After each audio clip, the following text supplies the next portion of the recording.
அத்தியாயம் 1. விலாசம் பகுதியில் இருந்த கையெழுத்தை ராகவனால் உடன் அடையாளம் கண்டு கொள்ள முடிந்தது. அசோக் நகர் இந்து. ஓரத்தை கிழித்து கடிதத்தை எடுத்தான். என் அபிமான எழுத்தாளர் ராகவனுக்கு இந்து எழுதியது. உங்கள் கதைகள் என்றால் எனக்கு பைத்தியம். ஒரே கதையை பலமுறை படிப்பேன். உங்களை பத்திரிகைகளில் சந்தித்திருக்கிறேன். நல்ல அழகு நீங்கள். எனக்கென்று உங்கள் புகைப்படம் ஒன்று தேவை. அனுப்புங்கள். உங்கள் விலாசத்தை பத்திரிகை அலுவலகத்தில் போன் செய்து விசாரித்தேன். தயவுசெய்து இந்த கடிதத்திற்காவது பதில் போடுங்கள். Please please. உங்கள் புகைப்படத்திற்காக காத்திருக்கிறேன். உங்கள் அன்பு ரசிகை இந்து. படித்து முடித்ததும் நிச்சயமாய் மனசுக்குள் இனித்தது. ஒரு துடிப்பு ஏற்பட்டது. உடனடியாக ஒரு சுகம் பரவி வடிந்தது. 3 லெட்டருக்கும் பதில் எழுதாமல் இருந்துவிட்டது மிகப்பெரிய தப்பு. என்மேல் எத்தனை அபிமானம், பிரியம். இந்த கடிதம் நிச்சயமாக பாராட்டு கடிதம் இல்லை. வேறு உணர்வுகள் இந்த கடிதத்தில் வெடித்திருக்கிறது. ஒரு உண்மையான ரசிகைக்கு புகைப்படம் எல்லாம் தேவையில்லை. எழுத்தாளனின் அழகையெல்லாம் ரசிக்க மாட்டாள். ராகவன் தன் லெட்டர் பேடை எடுத்தான். பிரியமான இந்துவுக்கு, உங்கள் கடிதங்கள் கிடைத்தன.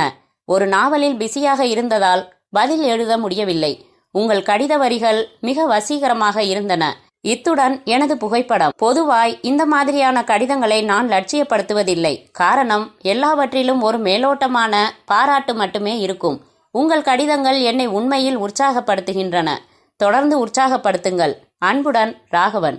இது சாதாரண நன்றி கடிதம் இல்லை. இதில் சில தூண்டில்கள் மிதக்கின்றன. இது ஒரு மென்மையான மௌன விளையாட்டு. விளையாடலாம். ராகவன் கடிதத்தை மடக்கி கவரில் போட்டு ஒட்டினான். ஷூவின் லேஸ்களை கட்டிக்கொண்டு நிமிர்ந்த சங்கரன் இவன் மேஜை அருகே வந்தான். அசோக் நகர் இந்து லெட்டர் பிரிச்சிட்டியா? ஓ, பதிலும் எழுதிட்டேன்.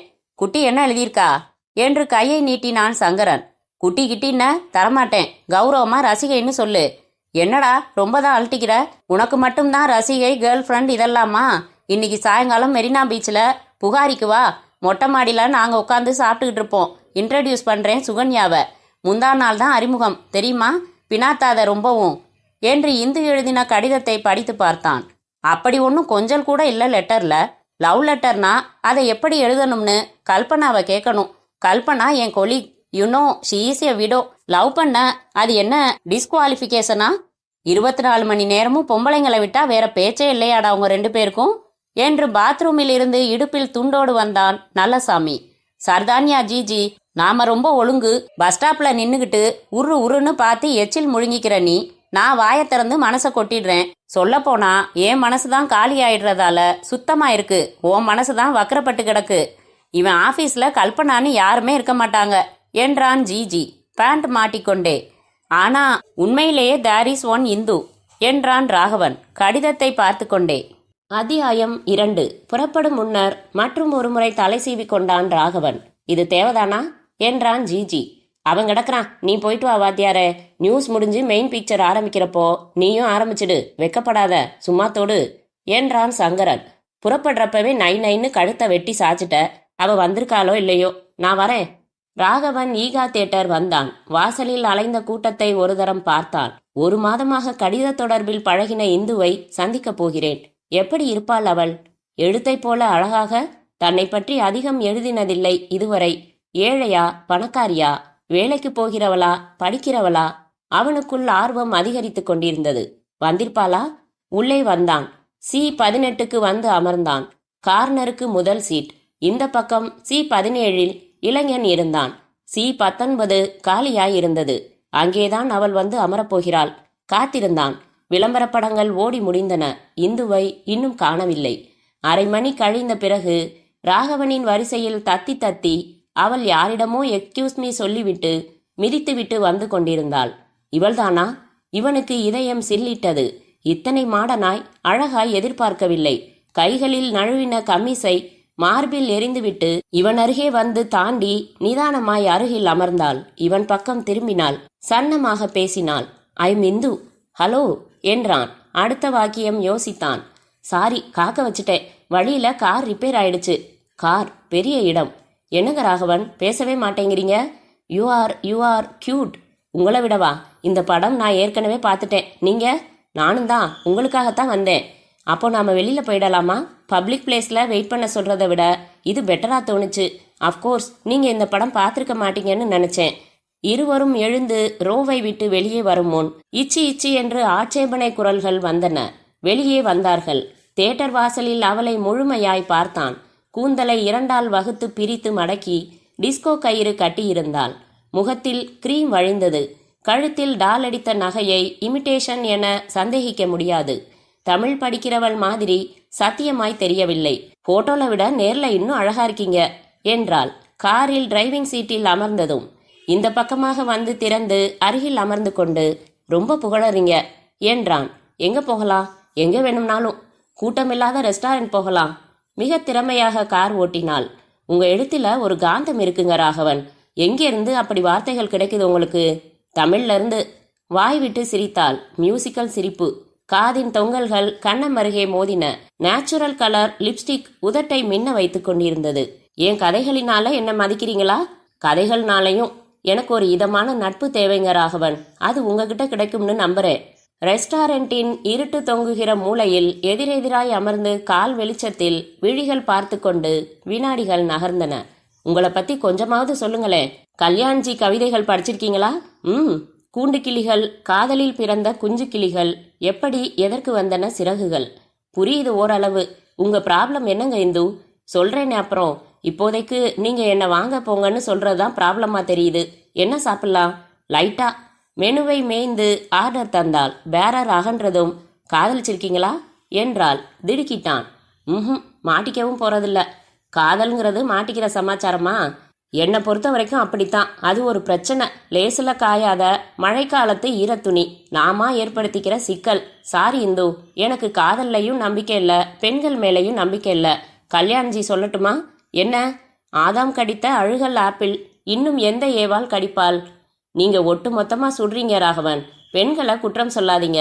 தொன்று தொட்டு குட்டப்படுறாங்க. பிறந்த உடனேயே அவங்க சிறகுகளை வெட்டிடுறோம். அவங்களால பறக்கவே முடியறதில்ல. ஒவ்வொரு வினாடியும் ஒரு விதத்துல பயப்படுறாங்க. பல வருஷங்கள் பாடி சிரிச்சு பேசி மகிழ்ந்து பழகின ரத்த உறவுகளை ஒரே நாள்ல உதறிட்டு உங்க பின்னாடி வர்றா ராகவன். ஆயுசு பூரா அவங்க டிபெண்டன்ஸ் என்றவளின் விழிகள் இப்போது நனைந்திருக்க. சாரி இந்து, உங்களை ஹர்ட் பண்ணியிருந்தா சாரி. நான் பெண்களை மதிக்கிறவன் தான். காதலை பத்தி மட்டும்தான் என் கருத்தை சொன்னேன். நீங்க எங்கேயோ ஆழமா பாதிக்கப்பட்டிருக்கீங்க. சந்தர்ப்பம் வரப்போ விரும்பினா சொல்லுங்க. நிச்சயமா ராகவன். நான் தான் உங்க ஈவினிங் மூட கெடுத்துட்டேன். சேச்ச. அப்புறம் மௌனமாக சாப்பிட்டார்கள். நீங்க முழு நேர எழுத்தாளரா? நோ, இதையே நம்பி யாராலையும் இருக்க முடியாது. கம்பெனியின் பெயரை சொன்னான். அவள் வாட்சை பார்த்து கொண்டாள். நேரமாச்சா? ஆமா, போகணும். உங்ககிட்ட நிறைய பேசணும் ராகவன். பேசுவோம் இந்து. நாளைக்கு சாயங்காலம் அஷ்டலட்சுமி கோயில் வர முடியுமா? எத்தனை மணிக்கு? 5 மணிக்கு ஷார்ப்பா. அப்புறம் I love our friendship. Me too என்றான். காரில் ஏறி அமர்ந்தவள், சாரி மறந்துட்டேன், ஒரு நிமிஷம் என்று டேஷ்போர்டை திறந்து எடுத்து கதவு வழியாக நீட்டினாள். வச்சிருக்கீங்களா இந்த புத்தகம்? வாங்கி பார்த்தான்.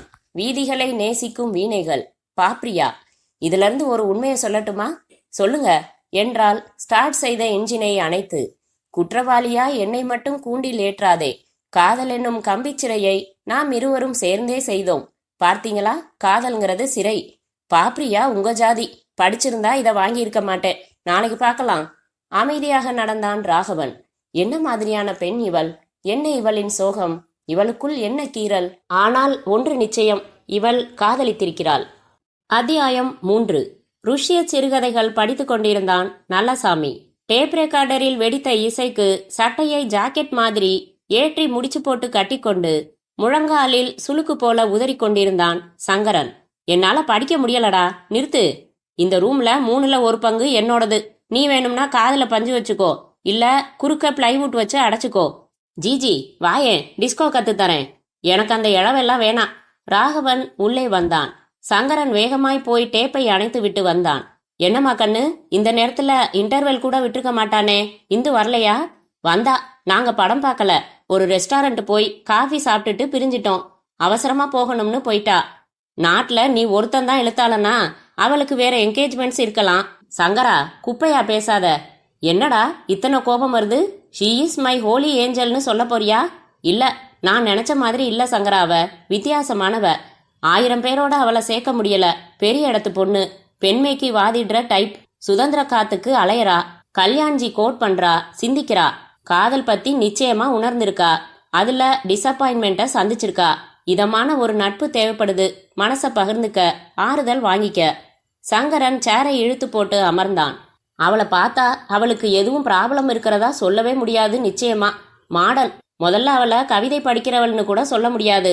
இப்ப என்னங்கிற? அந்த பொண்ணுக்கு ஆறுதலா ஒரு நட்பு தேவைப்படுதா? ஆமா, கொடுத்துட்டு போயேன். ஆறுதல்னா மார்ல அணைச்சு முதுகுல தட்டி கொடுத்துதானே. சங்கரா என்று முறைத்தான். உனக்கு செக்ஸை விட்டா வேற பார்வையே இல்லையா? கத்தாத மேன். உலகத்துல ஒரு பெண் மேல ஒரு ஆணுக்கு அதை விட்டா வேற பார்வையே கிடையாதுங்கிறது தான் நம்ம தியரி. இங்க பாரியா, அழகான பப்ளி மாஸ் மாதிரி ஒரு இளம் பெண்ணுக்கு முன்ன பின்ன தெரியாத ஒரு அழகான ஆம்பளையோட ஆறுதலான நட்பு வேணுமா? நட்பு தான் தேவைன்னா அதுக்கு எதுக்கு என் ஆம்பளை?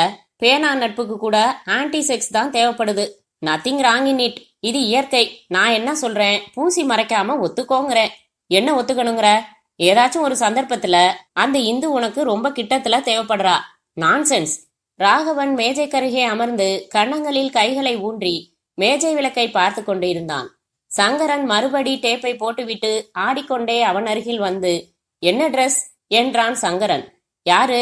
இந்து. சல்வார் கமிஸ். அப்போ கரெக்டா சொல்லிடலாமே. என்ன இருக்கும்? என்ன இருக்கும்? 36 இருக்குமா? தடியான டிக்ஷனரியை தூக்கி சங்கரன் மூஞ்சியில் எறிந்தான் ராகவன். அத்தியாயம் 4. அஷ்டலட்சுமி கோயிலில் ஒவ்வொரு லட்சுமிக்கும் தனித்தனியாய் உண்டியல் இருந்தது. அப்புறம் மொத்தமாய் ஒரு பெரிய உண்டியல். போட்ட 10 பைசா உள்ளே விழுகிற சத்தத்தை கேட்டுவிட்டு விலகி செருப்பு போட்டு கொண்டான். ஒரு துண்டு காகிதம் தேடி கையில் இருந்த குங்குமத்தை கொட்டி மடித்து கொண்டான் ராகவன். ஜிஜி பிரகாசமாய் வாங்கி நெற்றியில் வைத்துக் கொள்வான். ராத்திரி டிஃபனுக்கு எதிர்ப்பில்லாமல் பில் பே செய்வான்.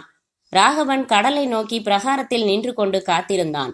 நேற்று இந்து இங்கே வர சொன்ன போது உடனடியாய் ஏன் ஒப்புக்கொண்டேன்? என்ன ஈர்த்தது என்னை? நட்பா? நட்பு மட்டும்தானா? ஒரு பெண்ணின் அருகாமையே ஒரு விதத்தில் சுகம் தருகிறதோ? சங்கரன் சரியாகத்தான் சொல்கிறானா? ரொம்ப நேரமாச்சா? திரும்பினான். புடவை கட்டியிருந்தாள். ஷாம்பு போட்ட கூந்தல் கருப்பு கம்பிகளாய் அலைந்து கொண்டிருந்தது. இடுப்பில் புடவை கட்டின இரக்கம் இவனை உடனடியாக வதைத்தது. இப்பதான் வந்தேன். நான் சாமி கும்பிட்டுட்டேன். நீங்க வா. சரி, நீ கும்பிட்டுட்டு வந்துடுறியா? சாரி, நான் எப்பயும் நம்பிக்கை இழந்தாச்சு. இங்க கடற்கரையில கூட்டம் மெரினா மாதிரி அதிகமா இருக்காதுங்கிறதுக்காகத்தான் இந்த இடத்த சொன்னேன். சாமி கும்பிட இல்ல. மணல்ல நடக்கலாமா? நடந்தார்கள். அலைகள் சீறி தணிந்து அவர்கள் பாதம் உரசும் தூரத்தில் கொஞ்ச நேரம் கொஞ்ச தூரம் மௌனமாக நடந்தார்கள். அதீஸ்ட் என்றான். பகுத்தறிவு கழக தொடர்பெல்லாம் கிடையாது. அதான் சொன்னேனே, நம்பிக்கை இல்ல இப்பெல்லாம். முன்ன இருந்துச்சா? ஆமா. நான் ஒரு ஜோசியம் சொல்லட்டுமா? சொல்லுங்க. காதல்ல தோத்து போயிருக்கீங்க. மார்புக்கு குறுக்கே கைகளை கட்டிக்கொண்டு நடந்தாள். சன்னமாக தலையை அசைத்து ஆமோதித்தாள். இப்படி உட்காரலாமா என்று பேண்டில் இருந்து கர்ச்சீப் எடுத்து காற்று பிடுங்கிக் கொள்வதற்கு முன்னால் அவசரமாக விரித்து அமர்ந்தான் ராகவன். எதிரே முழங்கால்களை கட்டிக்கொண்டு அமர்ந்தாள் இந்து. விஜயகுமார நான் தெய்வமாட்டம் மதிச்சேன் என்றாள். இன்ஃபேக்ட் அவன் நல்லவன் தான். ஆனா கோழை. ராகவன், கோழைகள் காதலிக்கவே கூடாது. என்ன கேட்டா காதலிக்கவே கூடாது. இல்ல ராகவன், உங்க பார்வை தப்பு. நீங்க முள்ள பாக்குறீங்க, நான் அதுக்கு மேல இருக்கிற ரோஜாவை பாக்குறேன். காதல்னால அவஸ்தப்படுறவங்க மாத்திரம்தான் உங்களுக்கு அறிமுகமாகி இருக்காங்க. சுகப்பட்டவங்கள நீங்க சந்திச்சதில்ல. Love is not a cheap thing as you think. ஒவ்வொரு காலகட்டத்திலையும் அதை பாடின புலவர்கள் எல்லாருமே முட்டாள்கள் இல்ல. வேற பேசுவோமா? பேசலாம். உங்க அப்பாவுக்கு என்ன பிசினஸ் இந்து? செத்து போயிட்டாரு. I am sorry. ஐ மீன், என்னை பொறுத்த வரைக்கும் he is yesterday's news paper. நான் மறுபடி புரட்ட போறதே இல்ல. என் கண்ணை கட்டிட்டு விரல் காட்டி எண்ணிக்கை கேட்கிற இந்து. விளக்கமா வேணுமா? இன்னைக்கு வேணாம். சொன்னா உங்களுக்கு ஒரு நாவல் கிடைக்கும் ராகவன். நான் கதைக்காக உன்னோட பழகல. நான் உங்க கதைக்காகத்தான் உங்களோட பழகிறேன். இலக்கியம் பேசுங்க ராகவன். என் மனசுக்கு அதான் டைவர்ஷன். இந்து, இலக்கியம்னு தனியா ஒண்ணு இருக்கா? அதோ முட்டி மோதிக்கிட்டு வர்ற அலைகள் என்னமோ பேசுறதா படுது. உன் மனசுக்கு ஒரு வாக்கியம் வரும், என் மனசுக்கு ஒரு வாக்கியம் வரும். இது கூட இலக்கியம்தான், எழுதப்படாத இலக்கியம். இன்னைக்கு கதைகள் ரொம்ப கமர்ஷியல் ஆகி போச்சு. மனசுல பச்சுன்னு உட்காந்துக்கிற வரிகள் பாக்குறது அபூர்வமா இருக்கு. உண்மைதான். பழைய கதைகள் எல்லாம் படிச்சிருக்கீங்களா? கல்கி புதுமை பித்தன் வரைக்கும். இன்னும் பின்னாடி வைமு கோதை நாயகி அம்மாள் நாவல் ஒன்னில சில வரிகள் இன்னும் எனக்கு ஞாபகத்துல இருக்கு. பிரமித்து போய் அமர்ந்திருந்தான் ராகவன். லோஹிப் கட்டுகிற இந்து, வைமு கோதை நாயகி படிக்கிற இந்து. உண்மை. இப்போ வார்த்தைகள்ல வீரியம் போய் பதிலா விரசம் வந்துருச்சு. நீ எனக்கு ஒரு ஆச்சரியமான பெண்ணா படுற இந்து. உன்னை ஒரு கோட்டுக்குள்ள அசஸ் பண்ணவே முடியல. என்ன படிச்ச? எம்ஏ தமிழா? பியூசி. எப்படி உனக்கு படிக்கிற புத்தி வந்துச்சு? எப்படியோ உங்களுக்கு எழுதுற புத்தி எப்படி வந்துச்சு? அப்படி. ரொம்ப படிச்சிருக்க இந்து.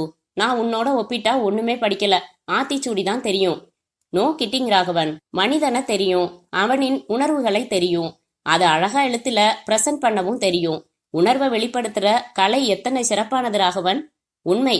ஆனா இன்னும் என்னன்னா எக்யூப் பண்ணிக்க வேண்டி இருக்கு நிறைய. மியூசிக் என்ன கேப்ப? எம்எஸ் கேட்பேன் அடிக்கடி. ரமணியோட புல்லாங்குழல், ஜேசுதாஸோட பக்தி பாடல்கள். பக்திக்காக இல்ல, குரலுக்காக. அமைதியாக இருந்தான் கொஞ்ச நேரம். எப்போ கல்யாணம் பண்ணிக்க போறீங்க ராகவன்? இன்னும் அதை பத்தி சிந்திக்கல. ஒரு கிளாஸ் பிராந்திக்காக பிராந்தி கடையையே வாங்குறதாங்கிற தத்துவம் எல்லாம் கிடையாதே. சேச்ச, மனைவி செக்ஸுக்காக மட்டும்தானா? செக்ஸை பத்தி என்ன நினைக்கிறீங்க ராகவன்? அதை பத்தி மக்கள் இன்னும் சரியா புரிஞ்சுக்கல இந்து. மக்கள் புரிஞ்சுக்கல சரி, நீங்க என்ன புரிஞ்சிருக்கீங்க? ஒண்ணுமே இல்ல அதுல. ஒரு சகஜமான யதார்த்தமான விஷயம். பெரிய புனிதமும் இல்ல, பெரிய பாவமும் இல்ல. மனிதனோட அடிப்படை தேவைகள்ல அதுவும் ஒண்ணு. ஆனா இத புரிஞ்சுக்கிற மனப்பக்குவம் நம்ம கிட்ட இல்ல. அரசாங்கமும் கூட புரிஞ்சுக்கல ராகவன். எப்படி?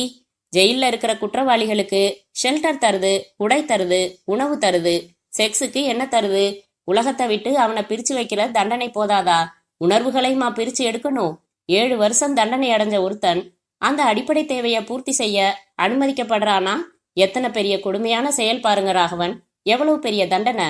வாவ் இந்து, உனக்குள்ள இத்தனை சிந்தனைகளை நான் எதிர்பார்க்கவே இல்ல. நீ சொல்றது வாஸ்தவம். பிராக்டிக்கலா நடக்க முடியாது. வாரத்துக்கு ஒரு தடவை ஷேவிங் பண்றதுக்கு அழைச்சிக்கிட்டு போற மாதிரி அவன் மனைவிகள் வரவழைச்சு முடிகிற காரியமா? என்ன ராகவன் பேசுறீங்க? எதுக்கு மனைவிகள்? வாட் டு யூ மீன்?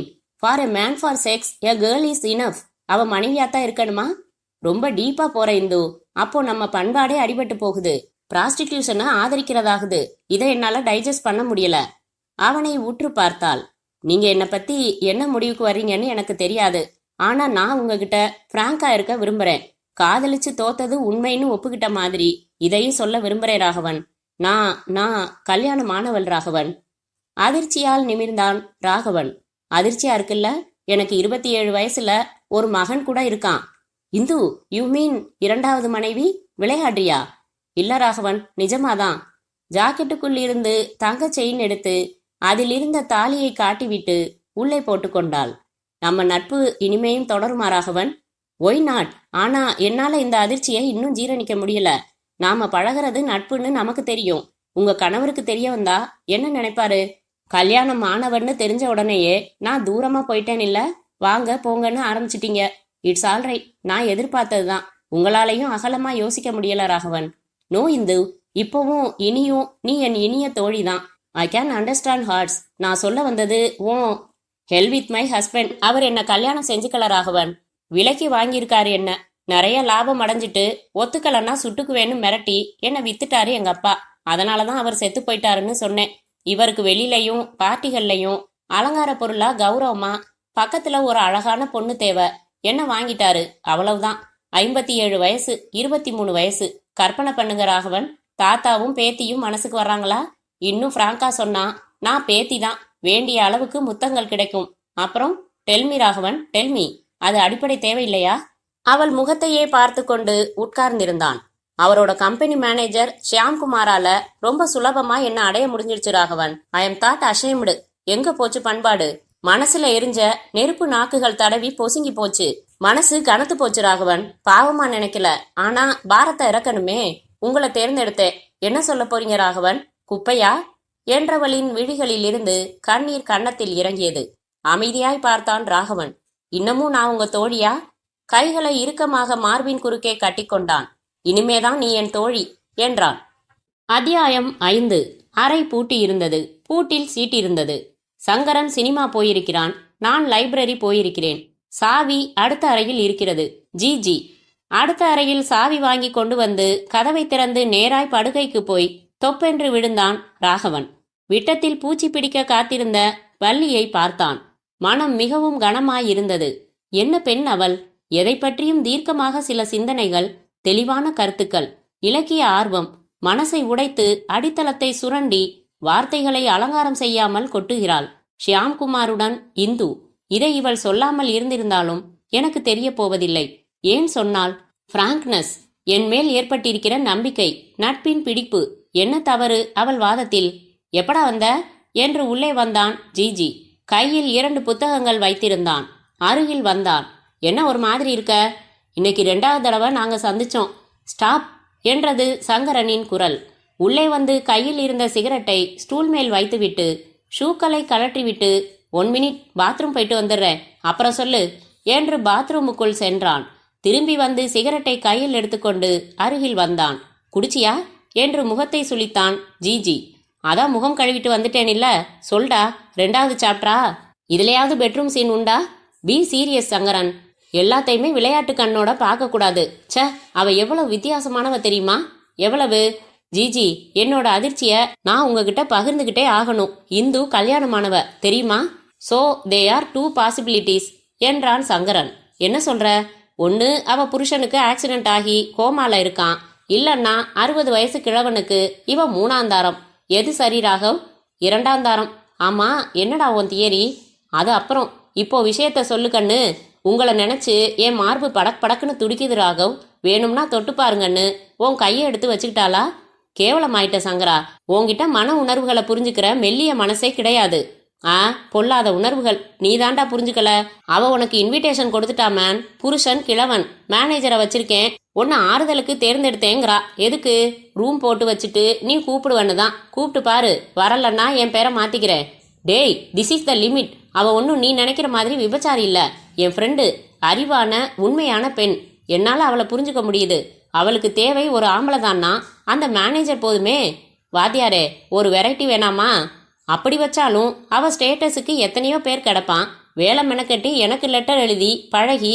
மச்சி, நீ அழகா இருக்க, பாப்புலர் ஆகிக்கிட்டு இருக்க, அதுல ஒரு த்ரில்லு தான். நோ, இதே ட்ராக்ல பேசாத இனிமே. She is not the type. அவ ஒன்றும் அலையல. நடந்ததுக்காக மனசுல கஷ்டப்படுறா. யார்கிட்டையாவது சொல்லி ஆறுதல் தேட விரும்புறா. ஒரு எழுத்தாளன் அண்டர்ஸ்டாண்டிங் டைப்பா இருப்பான்னு யூகிச்சு என்ன நட்புக்கு ஆறுதலுக்கு தேர்ந்தெடுத்தா. இப்ப என்னங்கிற ராகவன்? அவ செக்ஸுக்கு அலையல. என்கிட்ட எதிர்பார்க்கிறது நட்பு மட்டும்தான். எனக்கு என்ன முட்டாள்தனமா அருமையான வாய்ப்பை நீ இழக்கிற. ஐயோ, எனக்கு அவ அறிமுகமாகி இருக்க கூடாதா? எனக்கு ஆறுதல் சொல்ல தெரியாதா என்று தன் கட்டிலுக்கு போனான் சங்கரன்.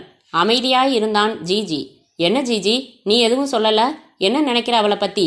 பிட்ச். ஜிஜி, நீயுமா? போடா, புருஷன்னு ஒருத்தன் இருக்கிறப்போ மேனேஜரை பார்க்கறாளாம். உன்னோட நட்பு மட்டும் தேவைப்படுதான். நோ, என்னால அவளை நல்ல பொண்ணா நினைக்க முடியல. வேணாம், நீ நினைக்க வேணாம், யாரும் நினைக்க வேணாம். ஆனா அவளோட பேசினவன் பழகினவன் நான். எனக்கு தெரியும் அவளை பத்தி. இந்த ஜென்மத்துல நீ கண்ணி கழிய போறதில்ல ராகவ் என்றான் சங்கரன் போர்வைக்குள்ளிருந்து. அத்தியாயம் 6. ஜிஜி சமணம் போட்டமர்ந்து திருப்பாவை சொல்லிக் கொண்டிருந்தான். மையிட்டு எழுதோம், மலரிட்டு நாம் முடியோம், செய்யாதன செய்யோம், திருக்குறளை சென்று ஓதோம். அறையின் மூலையில் தலைகீழாய் நின்றிருந்தான் சங்கரன். ராகவன் பாத்ரூமில் இருந்தான். சங்கரன் நேராக தலையை சிலிர்த்து கொண்டான். நேராய் ஜிஜி அருகில் வந்து உட்கார்ந்து கொண்டான். தேங்காதே புக்கிருந்து சீர்த்த முளை பற்றி வாங்க குடம் நிறைக்கும் வள்ளற் பெரும் பசுக்கள் நீங்காத செல்வம் நிறைந்தேலோ ரெம்பாவாய் என்றான் ஜிஜி. சங்கரன் கனைத்து கொண்டான். ஈஸ்வர பிரே ரணகிரி ஈச தாண்டவ சாஷினி ஈஸ்வரோத் வங்க நிலையா ஈதி பாதா விருசினீம். ஜிஜி முறைத்தான். என்னடா சொல்ற? உனக்கு மட்டும்தான் பாட்டெல்லாம் தெரியுமா? இது என்ன ஸ்தோத்திரம் தெரியுமா? வசியலட்சுமி ஸ்தோத்திரம். இத சொல்லிக்கிட்டு இருந்தா எந்த பொண்ணுங்களையும் வசியம் பண்ணிடலாம். எங்க சொல்லு? ஈஸ்வர பிரே. சீ, போடா அந்தாண்ட. என்கிட்ட வம்பு பண்ணலன்னா பொழுது போகாது. போஸ்ட் என்ற குரல் கேட்டு அவனை விட்டு எழுந்து போய் வாங்கி கொண்டு வந்தான் சங்கரன். இது ஜிஜிக்கு திருநெல்வேலியிலிருந்து குடுமி வச்ச அப்பா எழுதியிருக்காரு. இது எனக்கு என் ஸ்வீட்டி பிரியா எழுதியிருக்கா. இது ராகவனுக்கு விகடன்ல இருந்து செக் வந்திருக்கு. இன்னைக்கு எஸ்கேசி உண்டு. அப்புறம் இதுவும் ராகவனுக்கு. அசோக் நகர் இந்து. பாத்ரூம் அருகில் வந்து சொன்னான். ராகவா, இந்து லெட்டர் எழுதியிருக்கா. பிரிச்சு படிக்கிறேன், கேக்குறியா? பிரிச்சன்னா உதப்பேன், பேசாம வையி. சரி, இங்கிலாந்து தான், பிரிக்காமையே படிக்கிறேன். என்ன? டேய் என்று கதவை திறந்தான் ராகவன். கையில் வைத்திருந்த இந்துவின் கடிதத்தை பிடுங்கிக் கொண்டான். பைப்பை நிறுத்திவிட்டு கைகளை துடைத்து கொண்டு கிழித்து விரித்தான். அன்பு ராகவன், நலமா? அன்றைக்கு உங்களுக்கு அதிர்ச்சி மேல் அதிர்ச்சி இல்லை. நான் முதலிலேயே கடிதத்தில் எல்லாம் எழுதியிருப்பேன். ஆனால் உங்கள் நட்பு கிடைக்காமல் போய்விடுமோ என்கிற பயம் காரணமாக எழுதவில்லை. நிதானமாய் என்னை யோசித்திருப்பீர்கள். என்ன நினைத்தீர்கள் ராகவன்? தயவு செய்து நட்பை முறித்து விடாதீர்கள். சமீப காலத்தில் என் இதயத்திற்கு ஆறுதலான ஒரே விஷயம், மனசை புரிந்து கொள்கிற சக்தி பெற்ற உங்கள் நட்பு. உங்களோடு பேசிக்கொண்டிருக்கையில் என் கவலைகள் பஞ்சாகி விடுகின்றன. என் மன ரணங்களை கொஞ்சம் மறக்கிறேன். நாளைக்கு நாம் சந்திக்கலாமா? முதன்முறையாக உங்களை என் வீட்டிற்கு இன்வைட் செய்கிறேன். ஒரு சின்ன மாலை விருந்து. மாலை 6 to 6:30 நாளை 21ஆம் தேதி உங்களை எதிர்பார்க்கிறேன். No problem. அவர் மதுரை போயிருக்கிறார்.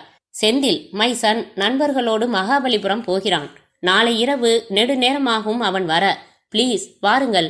என் குடும்பத்தினரை வைத்துக்கொண்டு உங்களை விருந்துக்கு அழைக்க எனக்கு ஆசைதான். ஆனால் அவர்கள் பார்வையில் நட்பு என்பதை எந்த அர்த்தத்தில் புரிந்து கொள்வார்கள் என்பதை யூகிக்க முடியவில்லை. வரும்போது ராகுல்ஜி எழுதிய வால்காவிலிருந்து கங்கை வரை புத்தகம் உங்களிடம் இருந்தால் எடுத்து வாருங்கள். அதில் சில பகுதிகளை நாம் டிஸ்கஸ் செய்ய வேண்டும். மற்றவை நேரில். அன்புடன் இந்து. பாத்ரூமிலிருந்து வெளியே வந்தான் ராகவன். இன்னைக்கு தேதி என்ன? 20. நாளைக்கு சாயங்காலம் இந்து வீட்டில் எனக்கு விருந்து தர்றா, கூப்பிட்டுருக்கா. கியா விருந்து? சாப்பிட்ற வஸ்து இல்லாம தானே என்றான் Shankaran. Cut your dirty talk. ஐசே சங்கரா, பழகின நட்புக்காக பொறுத்து போறேன். நீ எல்லையை தாண்டிக்கிட்டே இருக்க. மனிதர்களை எடை போடுறதுல நீ ஒன்றும் அத்தாரிட்டி இல்லை. இனிமே இந்துவை பத்தி தவறான கமெண்ட் அடிச்சன்னா நம்ம நட்புக்கு அது விரிசல அமையும். சர்த்தாயா, ரொம்ப தான் கோச்சுக்கிற. யாரோ ஒருத்தி. உனக்கு ஏன் இவ்வளவு காரம் ஏறுது? யாரோ இல்லை, என் ஃப்ரெண்டு. புருஷனும் ஊர்ல இல்லை, புள்ளையும் ஊர்ல இல்லை. சாயங்காலம் வீட்டில் உட்காந்து நீங்க ராகுல்ஜி புத்தகத்தை டிஸ்கஸ் பண்ண போறீங்க. நான் நம்பணும். அதுக்குள்ள எப்படா படிச்ச? அதான் இன்னும் விரிச்சு வச்சிருக்கிய மடக்காம. ஆமா, நானும் வரேனே. நானும் லிட்ரேச்சர் பேசுறேனே. நானும் வாழ்க்கா படிச்சிருக்கேன். ஆனா உன் மனசு கூவமா இருக்கே. ஆமா, நீ போறப்போ மனசை டெட்டால் போட்டு கழுவிட்டு தான் போற. நட்புன்னு நீ ஏயா ஓடணும்? அவ தான் கூப்பிட்டாலும் 4 பேர் பார்த்தா சிரிக்க மாட்டாங்க? No more words. இனிமே கைதான் பேசும். ஜிஜி திருப்பாவையை கைவிட்டு அவசரமாக இருவர் நடுவிலும் புகுந்து வலுக்கட்டாயமாக விளக்கினான். ராகவன், கையை எடு. என்ன இது அசிங்கமா? விடு ஜிஜி, அடிக்கட்டும் அவன் என்றான் சங்கரன். கையை எடுத்துக்கொண்டு சாரி சங்கரா என்று தன் மேஜைக்கு சென்றான் ராகவன். சங்கரன் கொஞ்ச நேரம் மௌனமாய் இருந்துவிட்டு, நான் சொன்னதோட நியாயம் உண்மை அவன் மனசுக்கு நிச்சயமா தெரியும். வெளியில ஒத்துக்க வேணாம் என்று கூறிவிட்டு வெளியேறினான். அத்தியாயம் 7. ஹிக்கின் பாதம்ஸில் 18 ரூபாய் கொடுத்து வால்காவிலிருந்து கங்கை வரை வாங்கி கொண்டான். பேக் செய்வதற்கு முன் முதல் பக்கத்தில் இது ஒரு உண்மையான தோழிக்கு ராகவன் என்று எழுதினான். வெளியே வந்து நேரம் பார்த்தான். 5:45. வெளிச்சம் டாட்டா காட்டிக் கொண்டிருந்தது. பஸ் ஸ்டாப் வந்தான். எதிரே 60 அடி கதாநாயகன் துப்பாக்கி வைத்துக்கொண்டு குறிப்பார்த்தான். பொறுமை மறந்த ஆட்டோக்கள் சீறிக்கொண்டிருந்தன. காத்திருந்தவர்களில் ஒருத்தன் ஹிந்தி நாவல் படித்து கொண்டிருந்தான். பஸ் வர ஏறி நின்று கொண்டான். எவன் வேண்டுமானாலும் எப்படி வேண்டுமானாலும் நினைத்து கொள்ளட்டும். இந்து, உன்னை எனக்கு புரிகிறது. என் நட்பால் உன் சோகத்திற்கு தீர்வு கிடைக்காமல் போனாலும் ஒத்தடமாகவாவது உதவுகிற போது நிச்சயமாய் நம் நட்பு தொடரும். இறங்கிக் கொண்டான். விலாசம் கண்டுபிடிப்பதில் எந்த சிரமமுமே இல்லை. தனியாக இருந்தது அந்த பங்களா. காம்பவுண்ட் கேட் திறந்திருந்தது. உள்ளே வந்தான். கட்டி போட்டிருந்த நாய் விடாமல் குறைத்து கொண்டிருந்தது. போர்டிகோவில் கார் எதுவும் இல்லை. நாயை தாண்டி உள்வாசலுக்கு வந்தான். அழைப்பு மணி இருந்தது. அழுத்தினான். காத்திருந்தான். நாய் இன்னமும் குறைத்து கொண்டிருந்தது. இந்துவை தவிர வேறு யாராவது திறந்தால், குட் ஈவினிங், பியர்வேஸ் ஏஜென்ட்னா, கொஞ்ச நேரம் எனக்காக நீங்க ஒதுக்க முடியுமா எனலாம். சந்தேகம் வராது. சை, தூய்மையான நட்புக்கு கூட எத்தனை பொய்மை தேவைப்படுகிறது. இன்னும் கதவு திறக்கப்படாததை உணர்ந்து மறுபடி அழுத்தினான். நாய் குறைத்து கொண்டே இருந்தது. பசி போலிருக்கிறது. போனவுடனேயே புத்தகத்தை தந்துவிடக்கூடாது. இதென்ன, கரண்ட் இல்லையா? கதவில் கை வைத்து தட்ட அது திறந்து கொண்டது. உள்ளே வந்தான். சற்று அகலமான ஹால். ஆடம்பரமாய் அமைதியாய் இருந்தது. இசட் வடிவத்தில் அலுமினிய கைப்பிடி வைத்த மாடிப்படிகள், sofa, phone, TV, video. Indhu madam என்றான். இந்து என்றான். வால் கிளாக் 6 முறை அடித்து ஓய்ந்தது. இந்து என்றான் உரக்க. மாடியில் இருக்கிறாளா? வேண்டுமென்றே குறும்பு செய்கிறாளா? மாடிப்படிகளில் ஏறினான். மேலே 2 அறைகள் இருந்தன. ஒன்றின் கதவு முழுக்க சாத்தியிருக்க மற்றொன்று பாதி திறந்திருந்தது. திறந்திருந்த அறைவாசலில் நின்று இந்து என்றான். கதவில் தட்டினான். குழப்பமாய் கதவை சற்று தள்ளி எட்டி பார்த்த ராகவன் உறைந்தான். கட்டிலுக்கு அருகாக விழிகள் பிதுங்க இந்து கிடந்தாள் இறந்து. ராகுல்ஜி கையில் இருந்து நழுவினான். அத்தியாயம் 8. ரோலை முடித்துக்கொண்டு போட்டோகிராஃபர் அறையை விட்டு வெளியே வந்தான். என்னப்பா, முடிச்சிட்டியா என்றார் இன்ஸ்பெக்டர் விமலநாதன். ஆச்சு சார். எப்ப தர்ற? இன்னும் 1 மணி நேரத்துல வேணும்னாலும் தரேன். அவ்வளவு அவசரம் வேணாம். காலையில என் மேஜையில இருக்கணும். நீ போ. இந்தாப்பா தாசு, பக்கத்துல எங்கேயாச்சும் தேடி விக்ஸ் இன்ஹேலர் ஒன்னு வாங்கிட்டு வா என்று கர்ச்சீஃபால் மூக்கை துடைத்து விட்டு ராகவனை பார்த்தார். கண்கள் கலங்கி இருக்க கைகள் மார்பின் குறுக்கே கட்டிக்கொண்டு எதிரே அமர்ந்திருந்தான் ராகவன். சொல்லுங்க மிஸ்டர் ராகவன், படிச்சிருக்கேன் உங்க ஒர்க்ஸ. நான் பார்த்த உடனேயே உங்களுக்கு ஃபோன் பண்ணிட்டேன். அதான் சொன்னீங்களே விபரமா வேணும் எனக்கு. அந்த லேடிக்கும் உங்களுக்கும் என்ன தொடர்பு? நீங்க எதுக்காக வந்தீங்க? வந்தப்போ என்ன பாத்தீங்க? இந்து என்னோட ரசிகை, வித்தியாசமானவ. பாராட்டி லெட்டர் எழுதினா, பதில் எழுதினேன். 2 தடவை நாங்க நேர்ல சந்திச்சோம். இன்னைக்கு ஈவினிங் விருந்துக்கு என்னை இன்வைட் பண்ணியிருந்தா. சோ நான் வந்தேன். ரைட்டு, கொஞ்சம் இடருது மிஸ்டர் ராகவன். ஒரு கல்யாணமான லேடி வீட்ல யாரும் இல்லாதப்போ ஒரு இளைஞனை விருந்துக்கு அழைக்கிறா. ரசிகைங்கிறீங்க. சார், நீங்க என்ன சந்தேகப்படுறதா இருந்தா இப்பவே சொல்லிடுங்க. நான் இந்து இறந்த அதிர்ச்சியிலேயே இன்னமும் இருக்கேன். It is purely friendship. சரி, மேல சொல்லுங்க. நான் வந்தப்போ காம்பவுண்ட் கதவு திறந்திருந்துச்சு. உள்ள வந்தேன். இப்ப குறைச்சுக்கிட்டு இருக்கிற அந்த நாய் அப்பவும் குறைச்சுக்கிட்டு இருந்துச்சு. கதவுல கை வச்ச உடனே திறந்துச்சு. உள்ள வந்தேன். கூப்பிட்டு பார்த்தேன், பதில் இல்ல. மாடிக்கு வந்து கதவை தள்ளி பார்த்தேன். அதிர்ந்து போனேன். உடனே கீழே வந்து ஃபோன் பண்ணேன். அவங்க ஹஸ்பண்ட் எங்க போயிருக்கிறதா சொன்னீங்க? மதுரை போயிருக்கிறதா எழுதியிருந்தா. ஒரு பையன்னு சொன்னீங்கல்ல, முதல் தாரத்து பையன் செந்தில், மகாபலிபுரம் போயிருக்கிறதா எழுதியிருந்தா. என்ன அவர் பேரு? தெரியாது. அவங்கள மட்டும்தான் தெரியுமாக்கும். இந்து எனக்கு இதுவரைக்கும் 7 லெட்டர் எழுதியிருக்கா. எதுலயும் இதெல்லாம் குறிப்பிட்டதில்ல. 2 தடவை சந்திச்சு பேசினோம். 2 தடவையும் இத பத்தி பேசல. இதான் இந்த வீட்டுக்கு நான் வர்ற முதல் தடவை. எனக்கு இந்துவை தவிர மற்ற விவரங்கள் உங்கள மாதிரியே சுத்தமா தெரியாது. என்னையா, ஒரு வேலைக்காரன் கூட இல்லையா? டிரைவர் கூட இல்லையா? டிரைவர் இருக்கலாம், கார் இல்ல வெளியில, அதனால அதுல போயிருக்கலாம். அவங்க ஹஸ்பண்ட் பத்தி தெரிஞ்சுக்கணுமே. இப்போ எப்படியாச்சும் இன்ஃபார்ம் பண்ணணுமே என்று எழுந்து போனை நெருங்கினார். 197ஐ சுழற்றினார். குட் ஈவினிங் மேடம், நான் சொல்ற போன் நம்பரோட அட்ரஸ் வேணும். வெயிட் பண்றேன். நம்பர் என்று போனில் இருந்த நம்பரை சொன்னார்.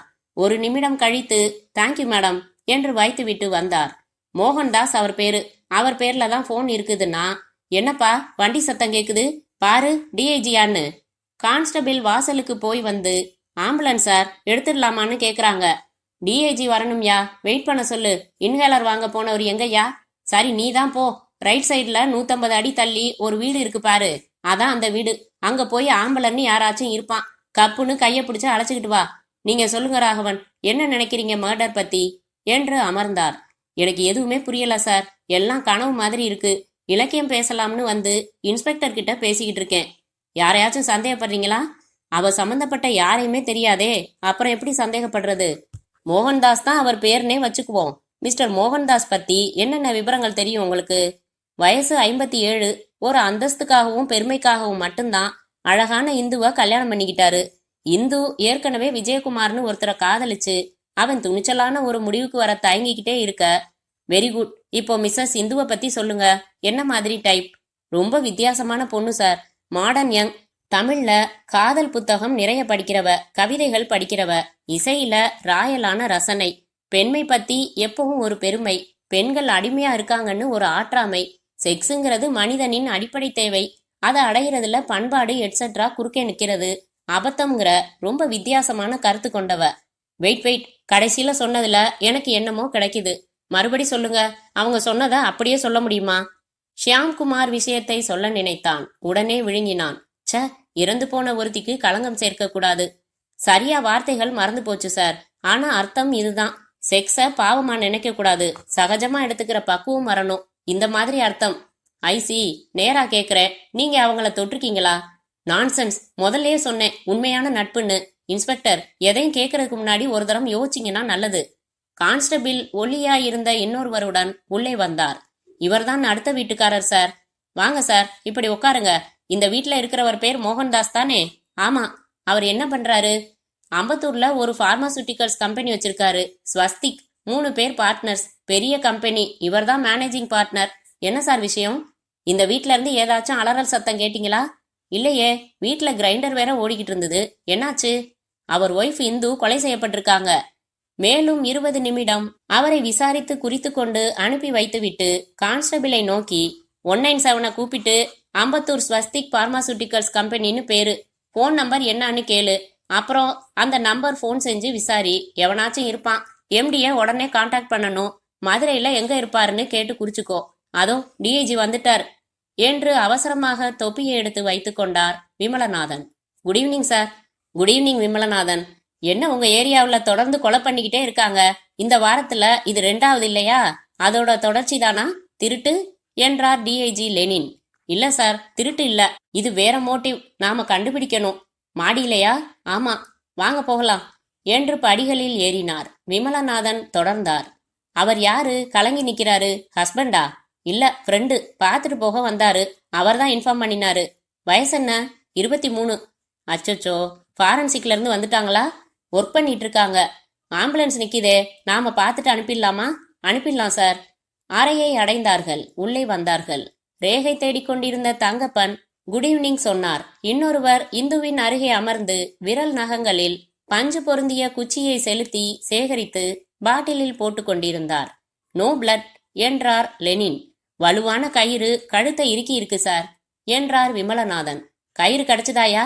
இல்ல சார், பார்த்துட்டேன். இம்ப்ரெஷன் பாத்தீங்களா? நைலான் கயிறா இருக்கணும். எடுத்துட்டு வந்து வேலை முடிச்சிட்டு எடுத்துட்டு போயிட்டான். லெனின் முழங்காலை மடக்கி இந்து அருகில் அமர்ந்து மார்பருகில் தொட்டு பார்த்தார். 1 மணி நேரத்துக்குள்ளதான் நடந்திருக்கணும். போட்டோ எடுத்தாச்சா? எடுத்தாச்சு சார். வீட்ல யார் யார் இருக்காங்க? இவங்க ஹஸ்பண்ட் மோகன்தாஸ், வயசு 57, மதுரை போயிருக்காரு. முதல் தாரத்து பையன் செந்தில் மகாபலிபுரம் போயிருக்கான். இந்த 3 பேர் தான் வீட்ல. ஐசி, என்ன தியரி வச்சிருக்கீங்க விமலநாதன்? ஒரு கோணம் இருக்கு கையில. இந்து விஜயகுமார்னு ஒருத்தரை காதலிச்சு அப்புறம் அவங்க அப்பா தற்கொலை பண்ணிக்குவேன்னு மிரட்டினதுனால இவரை 2ஆம் தரமா கல்யாணம் பண்ணிக்கிட்டு இருக்காங்க. அப்புறமும் விஜயகுமார் தொடர்ந்து இருக்கலாம். இது தெரிஞ்ச மோகன்தாஸ் ஆளை வச்சு தீத்துட பிளான் பண்ணிட்டு மதுரை போயிட்டாரு. நான் ஒரு கோணம் சொல்லவா? தன்னை காதலிச்ச பொண்ணு இன்னொருத்தனை, அதுலயும் கிழவனை பணத்துக்காக கல்யாணம் பண்ணிக்கிட்டாளேன்னு கடுப்பாகி அந்த விஜயகுமார் யாரும் வீட்டுல இல்லைங்கிறத தெரிஞ்சுக்கிட்டு வந்து காரியம் பண்ணி இருக்கலாம். அதுவும் ஒரு மோட்டிவ் தான். Very good. முதல்ல பாடியை அனுப்பி வைங்க. மதுரைக்கு தகவல் கொடுக்க பாருங்க. நல்ல காப்பியா 2 வாங்கிட்டு வர சொல்லுங்க. நாம உட்காந்து பேச ஆரம்பிக்கலாம். அந்த ஃபேனை போடுப்பா, உட்காருது. ஃபேன் ஓட ஆரம்பிக்க கைகளை கட்டிக்கொண்டு அமைதியாய் அந்த அறையை பார்வையிட்டார். இரட்டை கட்டில், தலைமாட்டில் பெரிய நடராஜர் பெயிண்டிங், எதிர் சுவரில் ஜன்னலுக்கும் மேலே சிட்டிசன் வால் கிளாக், தரையில் மார்ப்ளக்ஸ், டிரெஸ்ஸிங் மேஜை மேல் வரிசையாக intimate scent, red roses powder, Lakme cream, Caladryl lotion, mister refresher, Philips hair dryer, சீப்பில் கொஞ்சம் முடிகள். டிரெஸ்ஸிங் மேஜைக்கு அடியிலிருந்து ஃபேன் காற்றில் தத்தி தத்தி வெளியே வந்தது அந்த சின்ன சதுர காகிதம். அத்தியாயம் 9. விமலநாதன் டிஐஜி அருகில் வந்தார். என்ன சார் அது சீட்டு? டிரெஸ்ஸிங் மேஜைக்கு அடியிலிருந்து காத்துல வெளியில வந்தது பாருங்க. விமலநாதன் வாங்கி பார்த்தார். அது ஒரு பில். வெளியிட்ட கம்பெனியின் பெயரும் அதில் இருந்தது. ஒரு வானம், பல பறவைகள், ரூபாய் 9 என்று விபரம் இருக்க, கேஷ் ரிசீவ்டு என்று ரப்பர் ஸ்டாம்ப் இருந்தது. பில் தேதி அன்றைய தேதியாய் இருந்தது. இன்னைக்கு வாங்கியிருக்காங்க சார். யாரு? இந்து புத்தகங்கள் நிறைய படிக்கிறவங்க, அவங்க தான் வாங்கியிருக்கணும். அதோ கண்ணாடி அலமாரி முழுக்க தேடுங்க. இந்த புத்தகம் இருக்கா பார்க்கலாம். 1/2 மணி நேரம் அந்த அறையில் தேடி புத்தகம் இல்லை. கீழே ஹாலில் மற்றொரு ரூமில் சமையல் அறையில் எங்கும் இல்லை. ஆம்புலன்ஸில் ஏற்றி இந்துவை ஜிஹெச்சுக்கு அனுப்பி வைத்துவிட்டு கீழே ஹாலில் அமர்ந்தார்கள். ராகவன் டிஐஜியுடன் கை குலுக்கினான். கிட்டத்தட்ட 1 மணி நேரம் பேசிக் கொண்டிருந்தார்கள். அப்புறம் விலாசம் வாங்கி கொண்டு ராகவனை அனுப்பி வைத்தார்கள். எதையாச்சும் சொல்ல மறந்திருந்தா என்னை கூப்பிட்டு சொல்லுங்க என்றார் விமலநாதன். ராகுல்ஜியின் புத்தகத்தை எடுத்துக்கொண்டு தொய்வாய் வெளியேறினான் ராகவன். ஹலோ ராகவன், நாளைக்கு ஸ்டேஷன் வந்து இந்து எழுதின லெட்டர்ஸ் கொடுங்க என்று கத்தினார். கொலை செஞ்சவன் கொண்டு வந்த புத்தகத்திலிருந்து பில்லு நழுவிடுச்சுன்னு வச்சுக்கலாமா என்றார் டிஐஜி. எப்படி சார் சொல்ல முடியும்? இந்து வாங்கி யாருக்காச்சும் பிரசன்ட் பண்ணியிருக்கலாம். மேபி காலையிலேருந்து இந்து வீட்டை விட்டு வெளியே போனாலா என்னன்னு தெரிஞ்சா முடிவுக்கு வரலாம். இந்த வீட்டில் சம்மந்தப்பட்ட ஒரு பயலையும் காணமே. மதுரையிலேருந்து மோகன்தாஸ் மத்தியானமே புறப்பட்டாச்சுன்னு தகவல் வந்துச்சே, இன்னும் இவரை காணுமே. மணி 9 ஆகுது, இன்னும் மிஸ்டர் செந்திலையும் காணோம். பல்வேறு கோணங்களை சிந்தித்து பேசினார்கள். சார் நீங்க போங்க, நான் இருந்து எல்லாம் கவனிச்சுக்கிறேன். மோகன்தாஸ், செந்தில் எல்லாம் வந்ததும் தீவிரமா விசாரிச்சு அக்கம் பக்கத்துல ஆள் பிடிச்சு எஃப்ஐஆரோட ஃபைல் ஓபன் பண்றேன். நாளைக்கு சாயங்காலம் உங்களை ஆபீஸ்ல ஓரளவு டெவலப்மெண்ட்ஸோட சந்திக்கிறேன் என்றார் விமலநாதன். பத்தாது விமலநாதன், அரெஸ்ட் வரைக்கும் உடனே வாங்க. மேக்சிமம் முயற்சி பண்றேன் சார். டிஐஜி வெளியே வர காத்திருந்த ஜீப்பின் டிரைவர் புறப்பட தயாரானான். 3/4 மணி நேரம் கழித்து டாக்ஸியில் வந்து இறங்கினார் சூட்கேஸுடன் மோகன்தாஸ். குழப்பமாய் உள்ளே வந்தார். காக்கி சட்டைகளைக் கண்டு ஆச்சரியப்பட்டார். வாங்க மிஸ்டர் மோகன்தாஸ், உட்காருங்க. எங்கேருந்து வரீங்க? மதுரையிலேருந்து. என்னாச்சு? எதுக்கு வந்திருக்கீங்க நீங்கெல்லாம்? எனக்கு எதுவும் புரியல. Sorry sir, we have a sad news for you. உங்கள் ஒய்ஃப் மிஸ்ஸஸ் இந்துவை யாரோ கொலை பண்ணிட்டாங்க. என்ன என்று உட்கார்ந்திருந்தவர் எழுந்து கொண்டார். கூல் டவுன், அமைதியா இருங்க. என்ன சார் அமைதி? இது என்ன சார் கொடுமையா இருக்கு? ஐயோ இந்து, எங்க சார்? பதறாதீங்க. பாடியை ஜிஹெச்சுக்கு போஸ்ட்மார்ட்டத்துக்கு இப்பதான் அனுப்பிச்சோம். சில மணி நேரங்கள் ஆகும் உங்ககிட்ட பாடியை ஒப்படைக்க. உட்காருங்க. நீங்க எதிர்பார்த்திருக்கவே முடியாத அதிர்ச்சி தான் என்று தேற்றினார். மோகன்தாஸ் கொஞ்ச நேரம் அழுது கொஞ்ச நேரம் அரற்றி அமைதியாகி பதில் சொல்கிற நிலைக்கு வர அரை மணி ஆனது. எங்களுக்கு உதவுங்க, சொல்லுங்க, யாரால இருக்கலாம்? தெரியலையே சார், யார் அவளுக்கு பகைன்னு புரியலையே. உங்க ஒய்ஃப் இந்த வாழ்க்கையில சந்தோஷமா இருந்தாங்களா? இல்லாம என்ன குறை வச்சேன் அவளுக்கு? என்ன வாங்கி தரல அவ கேட்டு? சந்தோஷத்துக்கு என்ன சார் குறைச்சல்? கேரக்டர் எப்படி சார்? அமைதியானவ, தங்கமான குணம், அதிகம் பேச மாட்டா, நிறைய படிப்பா. உங்களுக்குள்ள ஏதாச்சும் குறைகள் இருக்கலாம் இல்லையா? அதெல்லாம் கிடையாது. உங்களுக்கு எப்படி தெரியும் அது? மிஸ்டர் விஜயகுமாரை காதலிச்சு அப்புறமா உங்களை மணந்தாங்க இல்லையா? அது பழைய கதை, சுத்தமா மறந்துட்டாத. உங்களுக்கு எப்படி தெரியும்? 4 மணி நேரமா இங்க உட்காந்து விசாரிச்சுக்கிட்டு இருக்கோம் மிஸ்டர் மோகன்தாஸ். விஜயகுமாரை தெரியுமா உங்களுக்கு? தெரியாது, பார்த்ததில்ல. அவர் ஏதாச்சும் இதுல சம்மந்தப்பட்டிருக்கலாம்னு நினைக்கிறீங்களா? தெரியல, என்னால பதில் சொல்ல முடியல. இந்துவோட அப்பா என்ன பண்றாரு? எங்க இருக்காரு? ஆழ்வார்பேட்டையில இருக்காரு. டைப்ரைட்டிங் இன்ஸ்டிடியூட் நடத்துறாரு. உங்க மகன் மிஸ்டர் செந்தில் எங்க? ஃப்ரெண்ட்ஸோட மகாபலிபுரம் போறதா சொன்னான். மதுரைக்கு எப்போ போனீங்க? நேத்து காலையில பிசினஸ் வேலையா போனேன். என்ன வேலை? ஒரு ஏஜென்சியோட கான்ட்ராக்ட் போட வேண்டி இருந்துச்சு. எதுல வந்தீங்க திரும்பி? திருவள்ளுவர்ல. டிக்கெட் வச்சிருக்கீங்களா? எடுத்து கொடுத்தார் ரிசர்வேஷன் கூப்பனோடு. இந்த வீட்டில் வேலைக்காரங்களே கிடையாதா? மீனாட்சின்னு ஒரு வேலைக்காரி இருக்கா. காலையில வந்துட்டு சாயங்காலம் 5 மணிக்கெல்லாம் போயிடுவா. சுப்புன்னு ஒருத்தன் இருக்கான். அவன் ராத்திரி 9 மணிக்கு தான் போவான். நாங்க வந்தப்போ மணி 6:15. இங்க இல்லையே. 2 பேர் அட்ரஸும் தாங்க. இந்துவோட அப்பா அட்ரஸ் தாங்க. வேற யார் இங்க வீட்டுக்கு அடிக்கடி வருவாங்க? நிறைய பேர் வருவாங்களே. என் நண்பர்கள், வியாபாரம் சம்பந்தப்பட்டவங்க, கம்பெனி சம்பந்தப்பட்டவங்க, என் பையனோட ஃப்ரெண்ட்ஸ், இப்படி. நாளைக்கு நிதானமா எல்லா பேரையும் எழுதி கொடுங்க. உங்க பையன் என்ன பண்றாரு? பிசினஸ்ல எனக்கு ஹெல்ப்பா இருக்கான். மேலும் 1 மணி நேரம் விசாரித்துவிட்டு எழுந்தார் விமலநாதன் நாய்கள் உள்ளே வருவதை பார்த்து. அத்தியாயம் 10. ராகவன் அறைக்கு வந்தபோது தூக்கத்தோடு கதவை திறந்தான் ஜிஜி. உள்ளே வந்தான். சீக்கிரம் லைட்டை அணைச்சிட்டு படு ராகவன், கண்ணு கூசுது என்று படுக்க போனான் ஜிஜி. ஜிஜி, இந்து போயிட்டாடா. எனக்கு தூக்கம் வருது. உன் கதைய காலையில பேசிக்கலாம். இந்து செத்து போயிட்டா ஜிஜி. என்னடா சொல்ற என்று இமைகளை உதறிக்கொண்டான். கொலைடா, கொலை செய்யப்பட்டிருக்கா. எங்க சங்கரன்? நான் பேங்க்ல இருந்து வந்தப்பவே ரூம்ல இல்ல. இன்னும் எக்ஸ்சேஞ்சில இருந்து வரல அவன். ஏதாச்சும் பிக்சர் போயிருப்பான், இல்ல எவளோடையாவது சுத்த போயிருப்பான். நீ என்னடா சொல்ற? எனக்கு புரியலையே. விபரமா சொல்லு. வம்புல மாட்டிக்கிட்டியா? சேச்ச, போலீஸுக்கு இன்ஃபார்ம் பண்ணதே நான் தான். என்ன அவங்க சந்தேகப்படல, சந்தேகமும் பட முடியாது. போலீஸ் என்றான் உள்ளே நுழைந்த சங்கரன். கிட்டே வர குப் என்று வாடையடித்தது. இப்பெல்லாம் தினம் குடிக்க ஆரம்பிச்சிட்ட நீ. மரியாதையா நீ ரூமை காலி பண்ணிடு, இல்லன்னா நான் பண்ணிக்கிறேன். ஷூ, கத்தாத ஜிஜி. இனிமே நிதம் போட்டுக்கல. வாத்தியார் என்ன சொல்றாரு? போலீஸ் வந்துடும்னு பயந்துகிட்டு ஒண்ணுமே பண்ணாம வந்துட்டானா? இந்து கொலை செய்யப்பட்டிருக்கா சங்கரன். மனசுலையா? நீ மறந்து போட்டியா?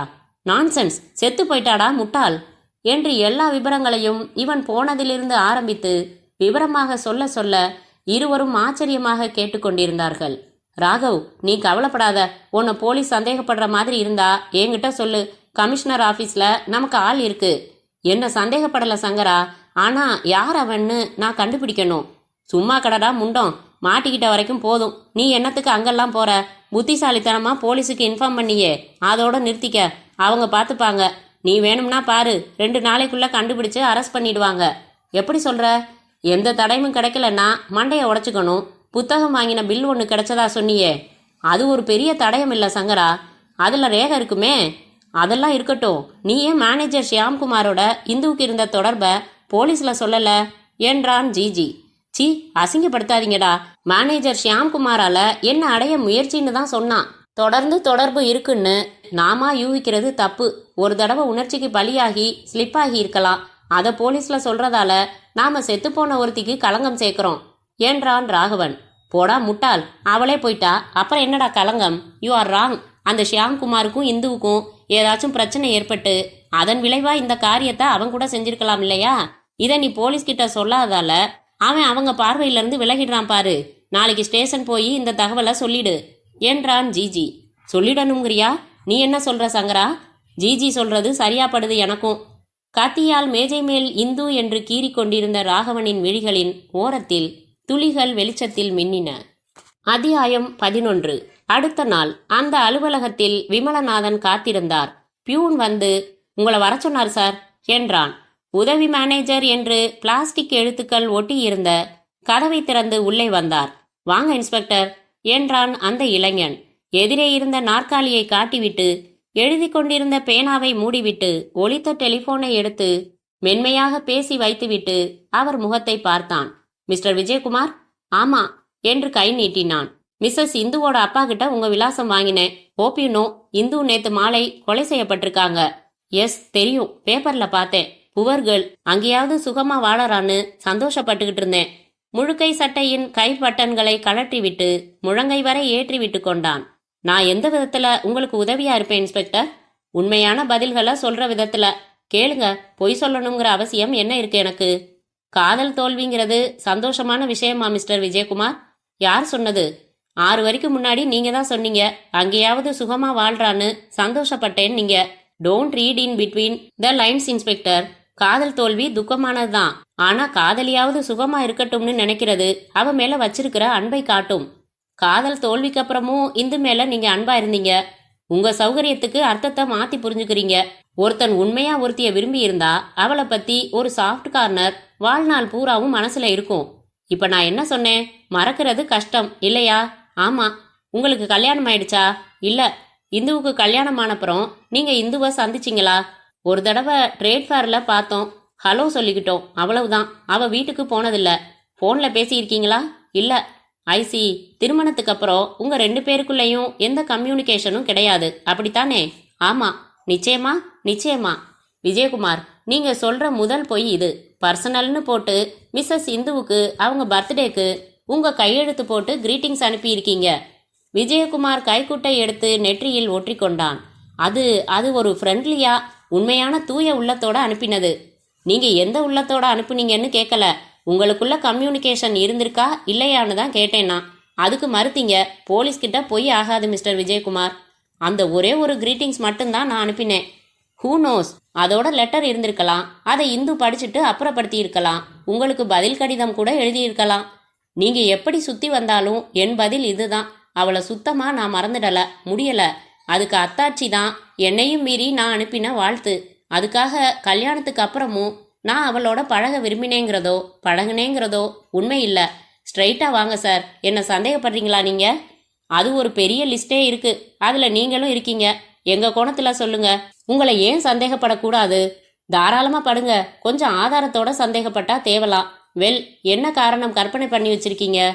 தனக்கு கிடைக்காத தன் காதலிய ஒரு வயசானவன் அனுபவிக்கிறதா அப்படின்னு ஒரு எரிச்சல். விஸ்வரூபம் எடுத்து சந்தர்ப்பம் பார்த்து, சார் நீங்க கதை எழுதலாம், நல்லா கற்பனை வருது. கொலை பண்றவன் வாழ்த்து அனுப்புவானா? உங்க காம்ப்ளிமெண்ட்ஸ் எனக்கு தேவையில்லை. வாழ்த்து அனுப்பி பழைய தொடர்பை புதுப்பிச்சு மனசை சலனப்படுத்தி பழக வச்சு அப்புறம் சந்தர்ப்பத்தை எதிர்பார்க்கலாமே. டெல்மி, நேற்று சாயங்காலம் 5லேருந்து 6 மணி வரைக்கும் எங்க இருந்தீங்க? வெயிட், யோசிக்கிறேன். எஸ், 5 மணிலேருந்து 7 மணி வரைக்கும் புத்தக கண்காட்சி நடக்குது இல்ல, அங்க இருந்தேன். விமலநாதனுக்கு பொறி தட்டியது. புத்தக கண்காட்சி, புத்தக பில். என்ன வாங்குனீங்க? ஒரே ஒரு புத்தகம். என்ன புத்தகம்? பாரதியார் கவிதைகள், பூம்புகார் பிரசுரம். புத்தகம் கூட இங்கதான் இருக்கு, பில்லோட. மை காட், என்கிட்ட அவை இருக்கு. இல்லன்னா கேள்வி கேட்காம உள்ள தள்ளிடுவீங்க போலிருக்கே. ஒரு வாழ்த்து அனுப்பினதுக்காக. அவன் காட்டின பில்லில் தேதியையும் புத்தகத்தையும் பார்த்துவிட்டு திரும்ப அவனிடம் கொடுத்துவிட்டு எழுந்தார் விமலநாதன். மிஸ்டர் விஜயகுமார், பில்லுல நீங்க அங்க இருந்த டைமா இருக்கு. புக் ஃபேர் போயிட்டு அப்படியே அசோக் நகர் வந்துட்டு போறது பெரிய விஷயம் இல்ல. மறுபடி சந்திக்கிறேன், கொஞ்சம் உண்மைகளோட. அத்தியாயம் 12. ஸ்டேஷனில் அந்த இளைஞன் விமலநாதனுக்காக காத்திருந்தான். காத்திருந்த நேரத்தில் கையில் வைத்திருந்த கால்குலேட்டரில் பட்டன்களை அழுத்தி பாக்ஸிங் கேம் விளையாடி கொண்டிருந்தான். வாசலில் பைக் வந்து நின்று விமலநாதன் உள்ளே வர கால்குலேட்டரை பாக்கெட்டுக்குள் போட்டுக்கொண்டு, good morning sir. Good morning. என்ன, எதுவும் கம்ப்ளைண்ட் தரணுமா என்று அமர்ந்தார். இல்ல, உங்களுக்கு மிஸ் இந்து கொலை கேஸ்ல சில விஷயங்கள் இன்ஃபார்ம் பண்றதுக்காக வந்தேன்.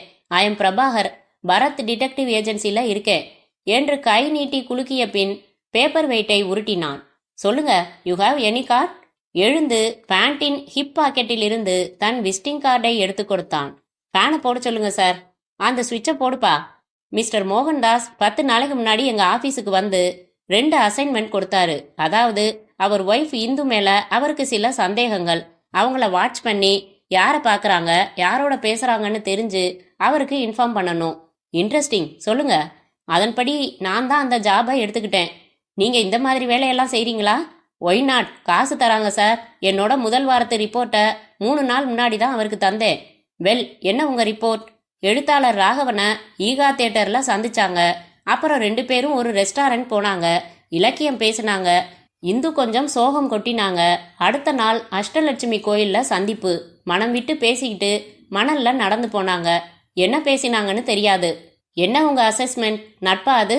2 சந்திப்பை வச்சு நான் ஊர்ஜிதமா எதையும் சொல்ல முடியாது. இன்னும் வாட்ச் பண்றதுக்குள்ள இந்த கொலை குறுக்க வந்துருச்சு. பேப்பர்ல பார்த்ததும் இந்த விஷயத்த உங்ககிட்ட சொல்ல வேண்டியது எங்க கடமைன்னு உணர்ந்ததால தான் வந்தேன். I appreciate your awareness. உங்க ரிப்போர்ட்டை எங்க சொன்னீங்க அவர்கிட்ட? அவர் மருந்து கம்பெனி ஆபீஸ்ல. இது சம்பந்தமா அங்கதான் அவரை சந்திக்கணும்னு சொல்லியிருந்தாரு. நீங்க சொன்ன ரிப்போர்ட்டை கேட்டுட்டு என்ன சொன்னாரு? அவனை காதலிக்கிற மாதிரி தெரியுதான்னாரு. உங்ககிட்ட சொன்ன மாதிரியே சொன்னேன். இப்போ என்னால கன்ஃபார்ம் பண்ண முடியாதுன்னு சொன்னேன். தொடர்ந்து கவனிச்சு உறுதியா சொல்லுங்கன்னாரு. என்ன நினைக்கிறீங்க மிஸ்டர் பிரபாகர்? அவரை சந்தேகப்படுறீங்களா? தாராளமா. நான் சொன்னதை தவிர வீட்டில் அவருக்கு இந்து மேல சந்தேகம் வரும்படியா வேற ஏதாச்சும் தடயம் கிடைச்சிருக்கலாம். ஒரு ஆத்திரம் ஏற்பட்டு பிளான் பண்ணியிருக்கலாம். நான் மருந்து கம்பெனிக்கு ஃபோன் பண்ணி விசாரிச்சேன். மதுரையிலேருந்து ராத்திரி 9:15க்கு தான் வந்தாராமே. அலிபியை வெரிஃபை பண்ணீங்களா? ஸ்ட்ராங். திருவள்ளுவர் பஸ் டிக்கெட்டு கொடுத்தாரு. என்கிட்ட தான் இருக்கு. மதுரையில் ரிசர்வ் பண்ணின கூப்பன் உள்பட. ஐசி, எங்க காட்டுங்க. விமலநாதன் மேஜை டிராயரை இழுத்து பஸ் டிக்கெட்டுகளையும் கூப்பனையும் பிரபாகரிடம் நீட்டினார். வாங்கி பார்த்தான். என்ன சார் இது? எனக்கு ஊர் மதுரை தான். 1000 தடவை இதே ரூட் நம்பர் கொண்ட திருவள்ளுவர்ல நான் வந்திருக்கேன். டிபார்ச்சர் டயத்தை பாருங்க. மை காட், இவன் டான்னு சாயங்காலம் 5 மணிக்கெல்லாம் மெட்ராஸ் வந்துடுறான் சார். இதுல தான் அவர் வந்தார்னா பிராட்வேயிலிருந்து அசோக் நகர் வர்றதுக்கு 4.25 மணி நேரமா? நடந்தே வந்தா கூட இன்னும் முன்னாடி வரலாம் சார். இதை கவனிக்கலையா நீங்க? என்ன சொல்றீங்க நீங்க? நான் கவனிக்கலையே. நல்லா தெரியுமா இந்த பஸ் 5 மணிக்கு வந்துடுறானா? ஒருவேளை நேற்று வழியில பிரேக் டவுன் ஆகி லேட் ஆகி இருக்கலாம் இல்லையா? வெயிட், விசாரிச்சிடலாம். உங்க போனை உபயோகிக்கிறேன் என்று உபயோகித்து 10 நிமிடத்தில் வைத்து, எஸ், அந்த ஆளு தான். மோகன்தாஸ்க்கு எதிராக ஆதாரம் திரட்டி அரெஸ்ட் பண்ண பாருங்க. நேத்தும் டான்னு 5 மணிக்கு பஸ் வந்துருச்சு. இருங்க பிரபாகர், இந்த பாயிண்ட்டை போலீஸ் கவனிக்கும்னு அவர் எதிர்பார்த்திருக்க மாட்டாரா? அவர்கிட்ட வேற ஏதாவது விளக்கம் இருக்கலாம்.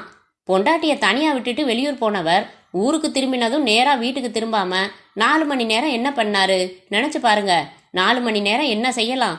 நேரா வீட்டுக்கு வந்து இந்துவை கொலை பண்ணிட்டு திரும்ப போயிட்டு சுத்திக்கிட்டு இருந்துட்டு அப்புறம் அப்பதான் வந்த மாதிரி வந்திருக்கலாம் இல்லையா?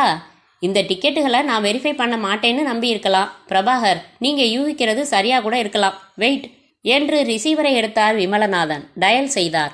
ஹலோ, மிஸ்டர் மோகன்தாஸ் இருக்காரா? இருக்காரு, உள்ள இருக்காரு. சொந்தக்காரங்க எல்லாம் வந்திருக்காங்க. நீங்க யாரு? அப்புறம் பேசலாமா? நீங்க யாரு? அவர் பையன் செந்தில். நான் இன்ஸ்பெக்டர் விமலநாதன் பேசுறேன். நேத்து ராத்திரி நாங்க உங்க வீட்டை விட்டு வெளியேறினப்போ 11:30 மணி. எப்போ நீங்க வந்தீங்க? அது வரைக்கும் என்ன செஞ்சீங்க? மகாபலிபுரம் போயிட்டு திரும்பி ஒரு ஃப்ரெண்டு வீட்டில் கார்ட்ஸ் விளையாடிட்டு இருந்தேன். நீங்க போனப்புறம் அப்பா ஒவ்வொரு ஃப்ரெண்டு வீட்டுக்காக ஃபோன் பண்ணி என்ன கான்டாக்ட் பண்ணி தகவல் சொன்னதும் நான் வந்துட்டேன். சித்தியை கொன்னவனை எப்படியாச்சும் கண்டுபிடிங்க சார். தேவதா சார் அவங்க. சித்தி மேல அவ்வளவு பாசமா? இருக்காதா சார்? லைன்ல இருக்கே, போய் உங்க அப்பாவை கூப்பிடுங்க, முக்கியமா பேசணும் என்று மவுத் பீஸை மூடிக்கொண்டு பிரபாகரை பார்த்து, சித்தி மேல பாசமா? பையன் பேசுறான். ரொம்ப மதிக்கிறவங்கள நாம தெய்வம்னு தான் சொல்லுவோம். அவன் தேவதைங்கிறான். அழக சொல்றப்பதான் தேவதைம்பாங்க என்று மெல்ல சிரித்தார். உறவுகளை மீறினது மனசு. அதுக்கு விவஸ்தையே கிடையாது. செந்தில் ஃப்ரெண்ட்ஸ் வீட்டில் கார்ட்ஸ் விளையாடினதையும் விசாரிச்சு உறுதி செஞ்சுக்கணும். ஹலோ மோகன்தாஸ், டிஸ்டர்ப் பண்றேன். ஒரு விளக்கம் வேணும். கேளுங்க சார். என்ன விளக்கம்? நேத்து சாயங்காலம் 5 மணிக்கே பஸ்ஸை விட்டு இறங்கின நீங்க 9:15 வரைக்கும் என்ன செஞ்சீங்கிற விளக்கம். என்ன சார், லைன்ல இருக்கீங்களா? பேசுங்க. வந்து சம்திங் பர்சனல். மர்டர் கேஸில் எங்களுக்கு எல்லா கேள்விக்கும் பதில் வேணும். அது எவ்வளவு பர்சனலா இருந்தாலும். ஒரு சொந்த வேலையா இறங்கினதுமே போக வேண்டி இருந்துச்சு. போயிட்டு வீட்டுக்கு வந்தேன். என்ன வேலை அது? இன்ஸ்பெக்டர், அது எந்த வேலையா இருந்தா என்ன? மிஸ்டர் மோகன்தாஸ், எங்க சந்தேகத்தை அண்டர்லைன் செய்யறதுக்கு சிகப்பு பேனா எடுத்து தரீங்க நீங்க. உங்க ஒய்ஃப் பத்தி உங்களுக்கு சந்தேகம் ஏற்பட்டு உண்மை தெரிஞ்சுக்க ஒரு துப்பறியும் ஸ்தாபனத்தை அணுகி இருக்கீங்க நீங்க. நீங்களே ஏன் அந்த கொலையை செஞ்சிருக்க கூடாது? மை காட், நானா? ஏன் இந்துவையா? சந்தேகம் உண்மைதான். மனசுல சந்தேக கரையான் புகுந்தா முழுக்க அரிச்சு தின்னுடும். அதனால என்ன நான் தெளிவாக்கிக்க உதவி நாடினது உண்மைதான். அதை வச்சு நீங்க வர்ற முடிவு அபத்தமானது. ஏன் வரக்கூடாது? அந்த 4 மணி நேரங்கள் இடருதே, அந்த டைம் நான் எங்க இருந்தேன்னு உங்களுக்கு தெரியணும், அவ்வளவுதானே? சொல்லுங்க. செந்தில், நீ உள்ள போ. இன்ஸ்பெக்டர், எனக்கு கன்னட படங்கள்ல எக்ஸ்ட்ராவா நடிக்கிற ஒருத்தி கீப்பா இருக்கா, அங்க போயிட்டு வந்தேன். நேர்ல வந்தா பேர் அட்ரஸ் எல்லாம் தரேன், போய் விசாரிச்சுக்கங்க என்று வைத்தார்.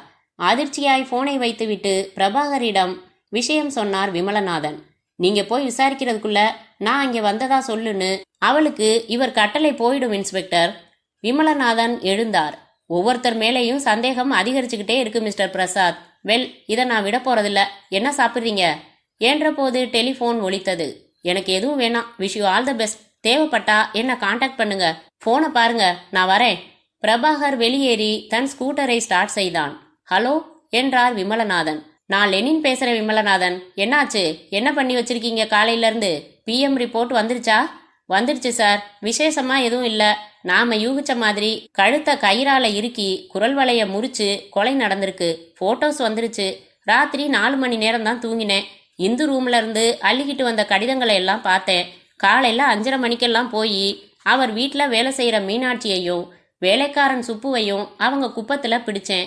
மீனாட்சி காலையில 8 மணிக்கு வேலைக்கு வந்து 5 மணிக்கு சாயங்காலம் வீட்டுக்கு போயிருக்கா. அது வரைக்கும் இந்து வீட்டை விட்டு எங்கேயும் போகல. சுப்புவும் அதையே தான் சொன்னான். மீனாட்சி போன கொஞ்ச நேரத்துல சுப்புவுக்கு காசு கொடுத்து, நீ ஒரு சினிமாவுக்கு போயிட்டு வீட்டுக்கு போ, நாளைக்கு வந்தா போதும், இங்க ஒன்றும் வேலை இல்லைன்னு இந்துவே அனுப்பி வச்சதா சொன்னான். வேற தகவல்கள் புதுசா எதுவும் அவங்க கிட்ட இருந்து கிடைக்கல. இதுவே பெரிய தகவல் தானே விமலநாதன்? 5 மணி வரைக்கும் இந்து வெளியில போகல. 5ல இருந்து 5:30க்குள்ள கொலை செய்யப்பட்டிருக்கா. அப்போ அந்த பில் கொலைகாரன் தவற விட்டதுதான். சொல்லுங்க. அப்படித்தான் இருக்கணும். இந்துவோட அப்பாவை போய் பார்த்தேன். ஜிஹெச்சுக்கு புறப்பட்டு இருந்தாரு. அவர்கிட்ட ஒன்றும் புண்ணியமான தகவல் இல்லை. அவர்கிட்ட அட்ரஸ் வாங்கிக்கிட்டு பழைய காதலன் விஜயகுமாரை பார்த்தேன். அவன் மேல கொஞ்சம் சந்தேகம் வருது. அதுக்கு தகுந்த மாதிரி பேசுறான். அப்புறம் மோகன்தாஸ் மேல கூட என் சந்தேகம் வலுவடையுது என்று பிரபாகர் வந்து போன போனில் மோகன்தாஸுடன் பேசின விவரங்களையும் விவரமாய் சொன்னார் விமலநாதன்.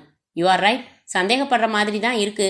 நான் என் மேஜையில் இருக்கிற ஃபைலை எல்லாம் தள்ளி வச்சுட்டு புறப்படுறேன் உங்களோட. நீங்க நேர்ல வாங்க, பேசலாம் டீப்பா. மருந்து கம்பெனிக்கு வேற போகலாம்னு பிளான் பண்ணினோமே. ஆமா சார், இதோ வரேன். சரி, அந்த பில் விஷயத்த என்ன விசாரிச்சிங்க? இன்னும் விசாரிக்கல சார். அந்த பதிப்பகத்துல விசாரிக்க சொன்னேனே, விசாரிச்சிடுறேன் சார். பில்லுல புத்தக கண்காட்சின்னு சீல் இருக்கு சார். நடந்துகிட்டு இருக்கிற புக் ஃபேர்ல அந்த பதிப்பகம் அமைச்சிருக்கிற ஸ்டால்ல தான் சேல்ஸ் ஆகியிருக்கு. எனக்கு நம்பிக்கை இல்லை. எத்தனை ஆயிரம் பேர் புஸ்தகம் வாங்குறாங்க. நோ, அப்படி அலட்சியப்படுத்தாதீங்க. புக் ஃபேர் போய் கொஞ்சம் விசாரிச்சுட்டு அப்புறம் என்ன வந்து பாருங்க. சரி சார், 1 மணி நேரத்தில் வரேன் என்று அவர் வைத்த உடனேயே அடித்தது எடுத்தார். இன்ஸ்பெக்டர் சார் இருக்காரா? ஸ்பீக்கிங். யாரு? சார், நான் ராகவன் பேசுறேன். 2 தடவை ட்ரை பண்ணேன், என்கேஜா இருந்துச்சு. அது இருக்கட்டும், என்ன விஷயம்? எங்கிருந்து பேசுறீங்க? நான் தங்கியிருக்கிற இடத்துக்கு பக்கத்துல ஒரு லாட்ஜ் போன்ல இருந்து பேசுறேன். நேத்து நான் ஒரு தகவலை உங்ககிட்ட சொல்ல மறந்துட்டேன். அதை சொல்லிடலாம்னு தான் கூப்பிட்டேன். என்ன தகவல் அது? மோகன்தாஸோட கம்பெனி மேனேஜர் ஷியாம்குமார், அவன் தன்னை ஒரு தடவை அடைஞ்சிட்டான்னு இந்து சொன்னான். You mean adultery? ஆமா. இந்த தகவல் உங்களுக்கு உதவியா இருக்குமே. நிச்சயமா. இப்போ வரிசையா நிறைய விஷயங்கள் வந்து மோதுது மிஸ்டர் ராகவன். நீங்க வேற புதுசா ஸ்ட்ராங்கா ஒரு கோணத்தை எங்களுக்கு காட்டியிருக்கீங்க. நல்ல வேலை இப்போவாவது சொன்னீங்களே. தேங்க்ஸ். நாங்க கம்பெனிக்கு போக போறோம், விசாரிக்கிறோம். அந்த மேனேஜரை கல்யாணம் செய்துக்க போறதா, காதலிக்கிறதா ஏதாவது சொன்னுச்சா அந்த இந்து? இல்ல சார், அதெல்லாம் இல்ல. ஒரு சந்தர்ப்பத்துல ஏற்பட்ட ஸ்லிப்பு அதுன்னு தான் நினைக்கிறேன். வெல், ரூம்ல தானே இருப்பீங்க? ஆமா, 24 மணி நேரமும் ரூம்ல தான் இருப்பேன். இந்த கேஸ் தொடர்பா உங்களை சந்திக்க வேண்டியிருந்தா வந்து சந்திக்கிறேன். வெளியூர் போறதுன்னா என்கிட்ட சொல்லிட்டு போங்க என்று வைத்துவிட்டு விமலநாதன் எழுந்தார். மனதில் எழுதினார் பெயர்களை. விஜயகுமார், மோகன்தாஸ், செந்தில், ஷியாம்குமார், அஃப்கோர்ஸ் ராகவன். ஒரு பெருமூச்சு வெளியேற்றி பைக்கில் அமர்ந்தார். அதுவும் பெருமூச்சு விடத் தொடங்கியது. அத்தியாயம் 13.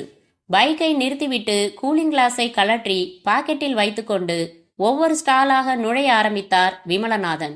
பகல் நேரமானதால் அத்தனை கூட்டமில்லை. பில்லில் குறிப்பிடப்பட்டிருந்த ஸ்டாலை தேடி விசாரித்தார். அதோ பாருங்க. அதோ பார்த்தார். இருந்தது. வந்தார், பார்த்தார். புத்தகங்கள் வார்னிஷ் மணத்துடன், பேப்பர் மணத்துடன், அடுக்கடுக்காய். என்ன சார் வேணும் என்றான் ஸ்டாலில் இருந்த இளைஞன். சில விபரங்கள். நான் அசோக் நகர் ஸ்டேஷன் இன்ஸ்பெக்டர். என்ன விபரம் வேணும் உங்களுக்கு? இந்த பில்லை பாருங்க. ஆமா, இது எங்க பில்லு தான். நேத்து வித்திருக்கோம். வெல், நேற்றைய பில் புக்ஸ் வச்சிருக்கீங்களா? ஒவ்வொரு நாளைக்கும் தனித்தனி பில் புக்ஸ் எதுக்கு? இதோ இதுல தான் எல்லா பில்லும் தேதி வாரியா போடுறோம். எல்லா சேல்ஸுக்கும் பில் போடுறீங்களா? நிச்சயமா. எங்களுக்கே கணக்கு தெரிய வேணாமா? நேத்து முழுக்க சேல்ஸ் ஆன பில்களை எனக்காக பாருங்க. இந்த ஒரு வானம் பல பறவைகள் புத்தகம் எத்தனை சேல்ஸ் ஆகியிருக்கு பாருங்க. அது நிறைய ஆகியிருக்கு சார். இருக்கலாம். பல பேர் ஒண்ணுக்கு அதிகமான புத்தகங்கள் வாங்க மாட்டாங்களா? வாங்குவாங்க. இந்த ஒரே ஒரு புத்தகத்தை மட்டும் எத்தனை பேர் வாங்கியிருக்காங்க? ஒரு நிமிஷம் என்று புரட்டினான். 5 நிமிடம் செக் செய்து, ஆமா சார், இந்த புக்கை மட்டும் ஒரே ஒருத்தர் தான் வாங்கியிருக்காரு. தேங்க்யூ. இப்போ இந்த புத்தகம் எத்தனை மணிக்கு விற்பனையானுச்சுன்னு சொல்ல முடியுமா? அது எப்படி சார் முடியும்? ஞாபகம் இல்ல. பில்லுல கீழே கேஷ் ரிசீவ்டுக்கு கீழே ஒரு கையெழுத்து இருக்கே, யாருது? என்னோட இனிஷியல் தான் அது. பாத்தீங்களா? நீங்க தான் கொடுத்துருக்கீங்க. கொஞ்சம் ஞாபகப்படுத்தி பாருங்களேன். தனியா ஒரே ஒரு புக்கு வாங்கினப்போ அவர் முகம் கொஞ்சமாச்சும் மனசுல பதிஞ்சிருக்குமே. சாரி சார், ஞாபகத்துக்கு வரல. கூட்டம் இல்லாத நேரத்துல வாங்கியிருந்தா நினைவுல இருக்கலாம். ஈவினிங்ல பிஸியான நேரத்துல வாங்கியிருக்கலாம் அவர். என்ன நேரம் உங்களுக்கு பிஸியான நேரம்? சாயங்காலம் 4:30 இருந்து 8 மணி வரைக்கும்னு சொல்லலாம். இந்த பில் நம்பரை வச்சு வித்த டைம் கண்டுபிடிக்க முடியாதா? இருங்க சொல்லலாம் சார். இந்த பில் போட்டது நான் தான். நான் நேத்து காலையில வரல. நேத்து சாயங்காலம் 4 மணிக்கு தான் வந்தேன். சோ அதுக்கப்புறம் தான் விற்பனையாகி இருக்கு. ஐசி என்று யோசனையில் ஆழ்ந்தார். இன்னொரு கஸ்டமர் ஒரு புத்தகத்தை கேட்கவே, எக்ஸ்கியூஸ் மீ, உட்காருங்க, இதோ வரேன் என்று ஸ்டூல் எடுத்து கொடுத்து விட்டு அவர் கேட்ட புத்தகத்தை எடுத்து கொடுத்தான். வேற என்ன சார் வேணும்? ராஜாஜி எழுதின மகாபாரதம் இருக்கா? அது நாங்க போடலீங்களே. சரி, இதை மட்டும் பில் போடுங்க. பில் போட்டு பணம் வாங்கி அவர் புறப்படும் முன், எக்ஸ்கியூஸ் மீ சார், இந்த புக்கில் உங்க அட்ரஸ் எழுதுங்க. எங்க வெளியீடுகள் பற்றி உங்களுக்கு இன்ஃபார்ம் பண்ணுவோம் என்றான். அவர் எழுதிவிட்டு போக உடனே எழுந்தார் விமலநாதன். மிஸ்டர், இது மாதிரி எல்லார்கிட்டையும் அட்ரஸ் வாங்குறீங்களா? ஆமா சார், வியாபார வசதிக்காக. குட். அப்போ இந்த புக்கு வாங்கினவர் விலாசம் கூட இதுல இருக்கா? இருக்கும். யாரும் மறுக்கறதில்ல. எல்லாருமே எழுதுறாங்க. மை காட், இதை முதல்ல சொல்லக்கூடாது. எனக்கு அந்த ஆளோட அட்ரஸ் தானே வேணும். எங்க கொடுங்க அந்த புக்கை. நீங்க இப்படி கேட்கலையே என்று தந்தான் அவன். அவசரமாக முன்தினத்தின் தேதியை மேலே போட்டு அதன் கீழ் வரிசையாக விலாசங்கள் எழுதியிருந்ததை பார்த்தார். எப்படி கண்டுபிடிப்பீங்க இத்தனை அட்ரஸ்ல? நேத்து சாயங்காலம் நீங்க 4 மணிக்கு வந்தீங்க இல்லையா? அப்போ எத்தனையாவது நம்பர்ல அட்ரஸ் ஆரம்பிச்சது? இத பாருங்க, சீரியல் நம்பர் போட்டிருக்காங்க. ரைட், அதை சொல்லிடலாம் சார். இங்க கொடுங்க என்று வாங்கி புரட்டி பார்த்து 1327வது அட்ரஸ்ல ஆரம்பம் சார். எப்படி சொல்றீங்க? நான் சாயங்காலம் வந்ததும் முதல்ல போட்ட பில்லு நடிகை ஸ்ரீபிரியா இல்ல, அவங்களும் சிரிச்சுக்கிட்டே அட்ரஸ் எழுதினாங்க. Very good. இப்ப இத சொல்லுங்க, சில பேருக்கு 2 பில்லு போடுவீங்களா? அநேகமா அது அதிகம் இருக்காது. ஒரு பில் முழுக்க எழுதி ஸ்பேஸ் பத்தாம போனாதான் அடுத்த பில்லுக்கு போவோம். அநேகமா ஒரு பில்லுக்குள்ளேயே அடங்கிடும். நாம மினிஸ்டர் காளிமுத்து சாருக்கு தான் 2 பில்லு வந்துச்சு. அவ்வளவு புக்ஸ் வாங்கினாரு. அது 4 நாள் முன்னால. நேத்து யாருக்கும் 2 பில் போடல சார். கை கொடுங்க பிரதர். இப்போ என் கையில இருக்கிற பில்லோட நம்பர் 7239. ஆக்ட்ரஸ் ஸ்ரீபிரியா வாங்கின புக்ஸுக்கான பில் நம்பரை பாருங்க. அதுதானே நீங்க வந்ததும் போட்ட முதல் பில். சோ பில் புக்கில் கையெழுத்து மாறுமே. Sir, you are very sharp என்று பார்த்தான். சொன்னான் 7202. சோ 37 பில் தள்ளி நம்மாலு வர்றான். அதே மாதிரி இங்க அட்ரஸ் புக்கில் 1327வது address plus 37 is equal to 1364வது அட்ரஸ். கமான், கொடுங்க பார்க்கலாம் என்று புக்கை பார்த்தவர் மூளையில் கேள்விக்குறி படர நின்றார். இந்த விலாசத்தை சமீபத்தில் கேள்விப்பட்டேனே, உடனடியாக நினைவிற்கு வந்துவிட்டது. ஓ பிளடி, அவனா? மிஸ்டர், உங்க பேர் கூட கேட்டுக்கல. உங்களுக்கு இன்னொரு நாள் வந்து ஒரு பிரசன்ட் தரேன். ஒரு கொலைகாரனை பிடிக்க உதவி இருக்கீங்க நீங்க. பக்கத்துல போன் எங்க இருக்கு? அவன் சொன்ன இடத்திற்கு விரைந்து போனை எடுத்து டிஐஜியை அழைத்தார். சார், கண்டுபிடிச்சாச்சு. பில்ல தவற விட்டவன் தான் கொலைகாரன். நான் அவனை கண்டுபிடிச்சிட்டேன். இப்ப நேரா அங்கதான் போறேன். உங்களுக்கும் அவனை தெரியும். சஸ்பென்ஸ்ல விடுறீங்களே, யார் அது? ராகவன் என்றார். அத்தியாயம் 14. கதவு தட்டப்படுவதை கேட்டு 1 மினிட் கூறிவிட்டு எழுந்து ராகவன் கதவை திறந்தான். வாங்க இன்ஸ்பெக்டர் என்றான். உள்ளே வந்தார். என்ன மிஸ்டர் ராகவன், இந்த ரூம் சௌகரியமா இருக்கா? ஓ, உட்காருங்க. உட்கார்றது இருக்கட்டும், இதை விட சௌகரியமான ஒரு இடத்துக்கு உங்களை அழைச்சிக்கிட்டு போகலாம்னு வந்திருக்கேன். எங்க சார்? மாமியார் வீட்டுக்கு போலாமா? வம்பு பண்ணாம வரீங்களா, இல்ல வாரண்ட் காட்டணும்னு வாதம் பண்ண போறீங்களா? அது இல்லாமலேயே ஒருத்தரை நாங்க அரெஸ்ட் பண்ண முடியும். சீன் கிரியேட் பண்ணாம அமைதியா வந்துடுறீங்களா? What nonsense! என்ன பேசுறீங்க சார்? என்ன எதுக்கு அரெஸ்ட் பண்றீங்க? உங்களுக்கு கொலை நடந்ததை இன்ஃபார்ம் பண்ணினதுக்கா? நடந்ததை சொன்னதுக்கு இல்ல, நடத்தினதுக்கு. What do you mean? இங்கிலீஷில் கேட்டாலும் குற்றம் குற்றமே. எல்லாம் சரியா செஞ்சீங்க. புக் ஃபேர்ல வாங்கின புக்கை இந்து வீட்டுக்கு எடுத்துட்டு போனப்போ அதுக்குள்ள பில்ல வச்சிருக்க கூடாது. வச்சிருந்தாலும் அது கொலை நடந்த இடத்துல நழுவி விழற மாதிரி அஜாக்கிரதையா இருந்திருக்க கூடாது. ஒண்ணுமே புரியல. நான் எப்போ புக் ஃபேர் போனேன்? நேத்து சாயங்காலம் அங்க போயிட்டு அப்புறம் அசோக் நகர் வந்தீங்க. நான் போனது ஹிக்கின் பாதம்ஸுக்கு. நான் வாங்கினது வால்காவிலிருந்து கங்கை வரை.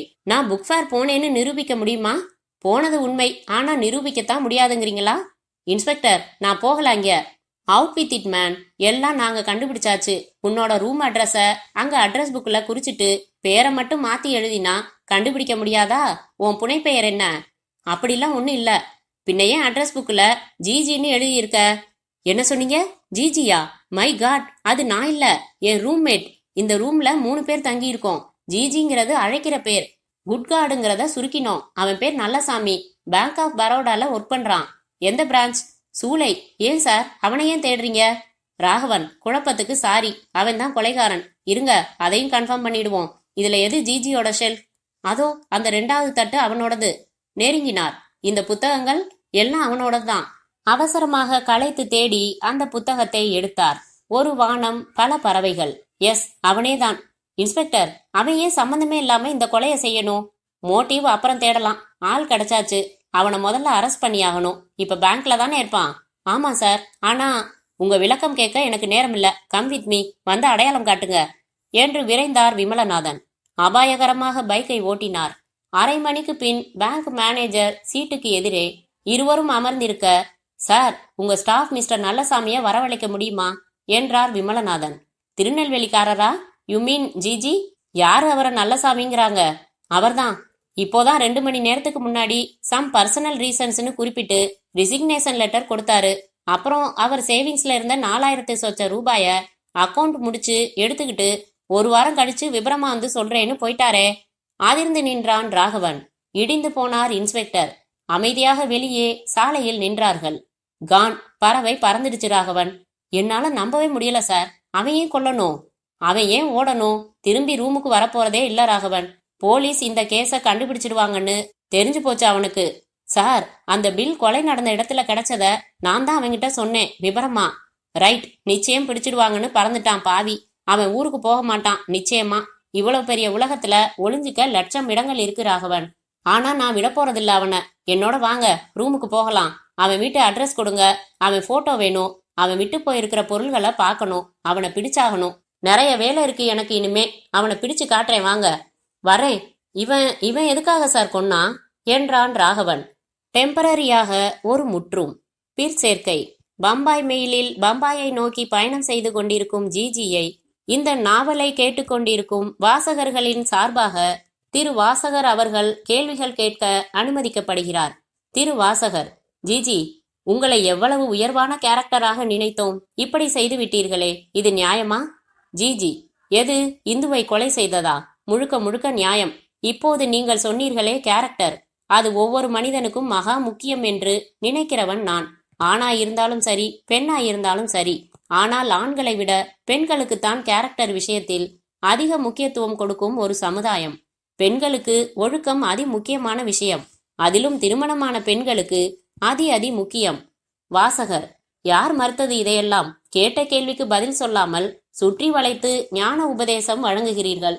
இந்துவை ஏனையா கொன்றாய்? நீதானே கொன்றது. ஜிஜி: நான் தான் கொன்றேன். ஏன் கொன்றேன்? அவள் புருஷ துரோகம் செய்தாள். என்னதான் ஆனாலும் புருஷ துரோகம் மட்டும் கூடவே கூடாது. என்னால் அதை பொறுக்கவே முடியாது. உங்களுக்கு தெரியுமா, எனக்கு திருமணமானது அவளோடு 12 நாட்கள் தான் நான் வாழ்ந்தேன். 13வது நாள் புறப்பட்டு விட்டால் அந்த ஓடுகாலி ஒரு கடிதத்தை செருகிவிட்டு, என்னை தேடாதீர்கள், நான் என் காதலனுடன் மனதுக்கு பிடித்த வாழ்க்கை வாழப்போகிறேன். மன்னிக்கவும். மன்னிப்பதா? எத்தனை பெரிய அவமானம் ஒரு ஆணுக்கு! ஓடுவது என்பதை தீர்மானித்திருந்தால் எதற்காக திருமணத்திற்கு சம்மதித்தால்? ஊர் முழுக்க சேர்ந்து என்னை பார்த்து கை கொட்டி சிரிக்கவா? காரி துப்பவா? எத்தனை அடிபட்டேன் தெரியுமா மனதில்? ஐஏஎஸ் பரீட்சைக்கு தயார் செய்து கொண்டிருந்த பொழுதில் இந்த அடி நெஞ்சில் விழுந்தது. போச்சு என் ஆர்வம், அறிவு அத்தனையும் போச்சு. என் எதிர்கால கனவுகள் எல்லாம் பீஸ் பீஸ். கலெக்டராக வர கனவு கண்டவன் வங்கியில் கணக்கனாக வேண்டிய காரணம் என்ன? அவள். அன்றைக்கு துவங்கிய நெருப்பு என்னுள் அணையவே இல்லை.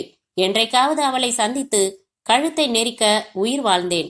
புருஷனுக்கு துரோகம் செய்கிற எவளாகட்டும் எனக்கு உடனே அந்த நெருப்புக்கு விசிறிவிட்டது போல ஆகிவிடும். மிஸ்டர் வாசகரே, உங்களுக்கு என்னை சரியாக தெரியாது.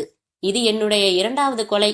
சிதம்பரத்தில் கொஞ்ச காலம் நான் இருந்தபோது என்னை வளைத்து போட விரும்பின அடுத்த வீட்டு திருமணமான பெண் கல்யாணியை கதற கதற நீரில் மூழ்கி சாகடித்தேன். எந்தவித தடயமும் இல்லாமல்.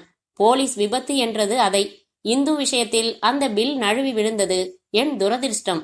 ஆனாலும் என்ன, நிச்சயமாக போலீஸ் என்னை நெருங்காது. நெருங்க விடமாட்டேன். வாசகர்: அட பாவி, உன் மனைவி அப்படி ஓடினால் அதற்காக ஊரில் நடக்கிற அத்தனை அநியாயங்களையும் தட்டி கேட்க உனக்கு என்ன உரிமை இருக்கிறது? உயிர்களை பறிக்க உனக்கு யார் உரிமை தந்தது? GG: mister BB. வாசகர்: உன் மனசாட்சியா? ஜிஜி: இந்த நாவலின் ஆசிரியர். நிரந்தரமாக முற்றும்.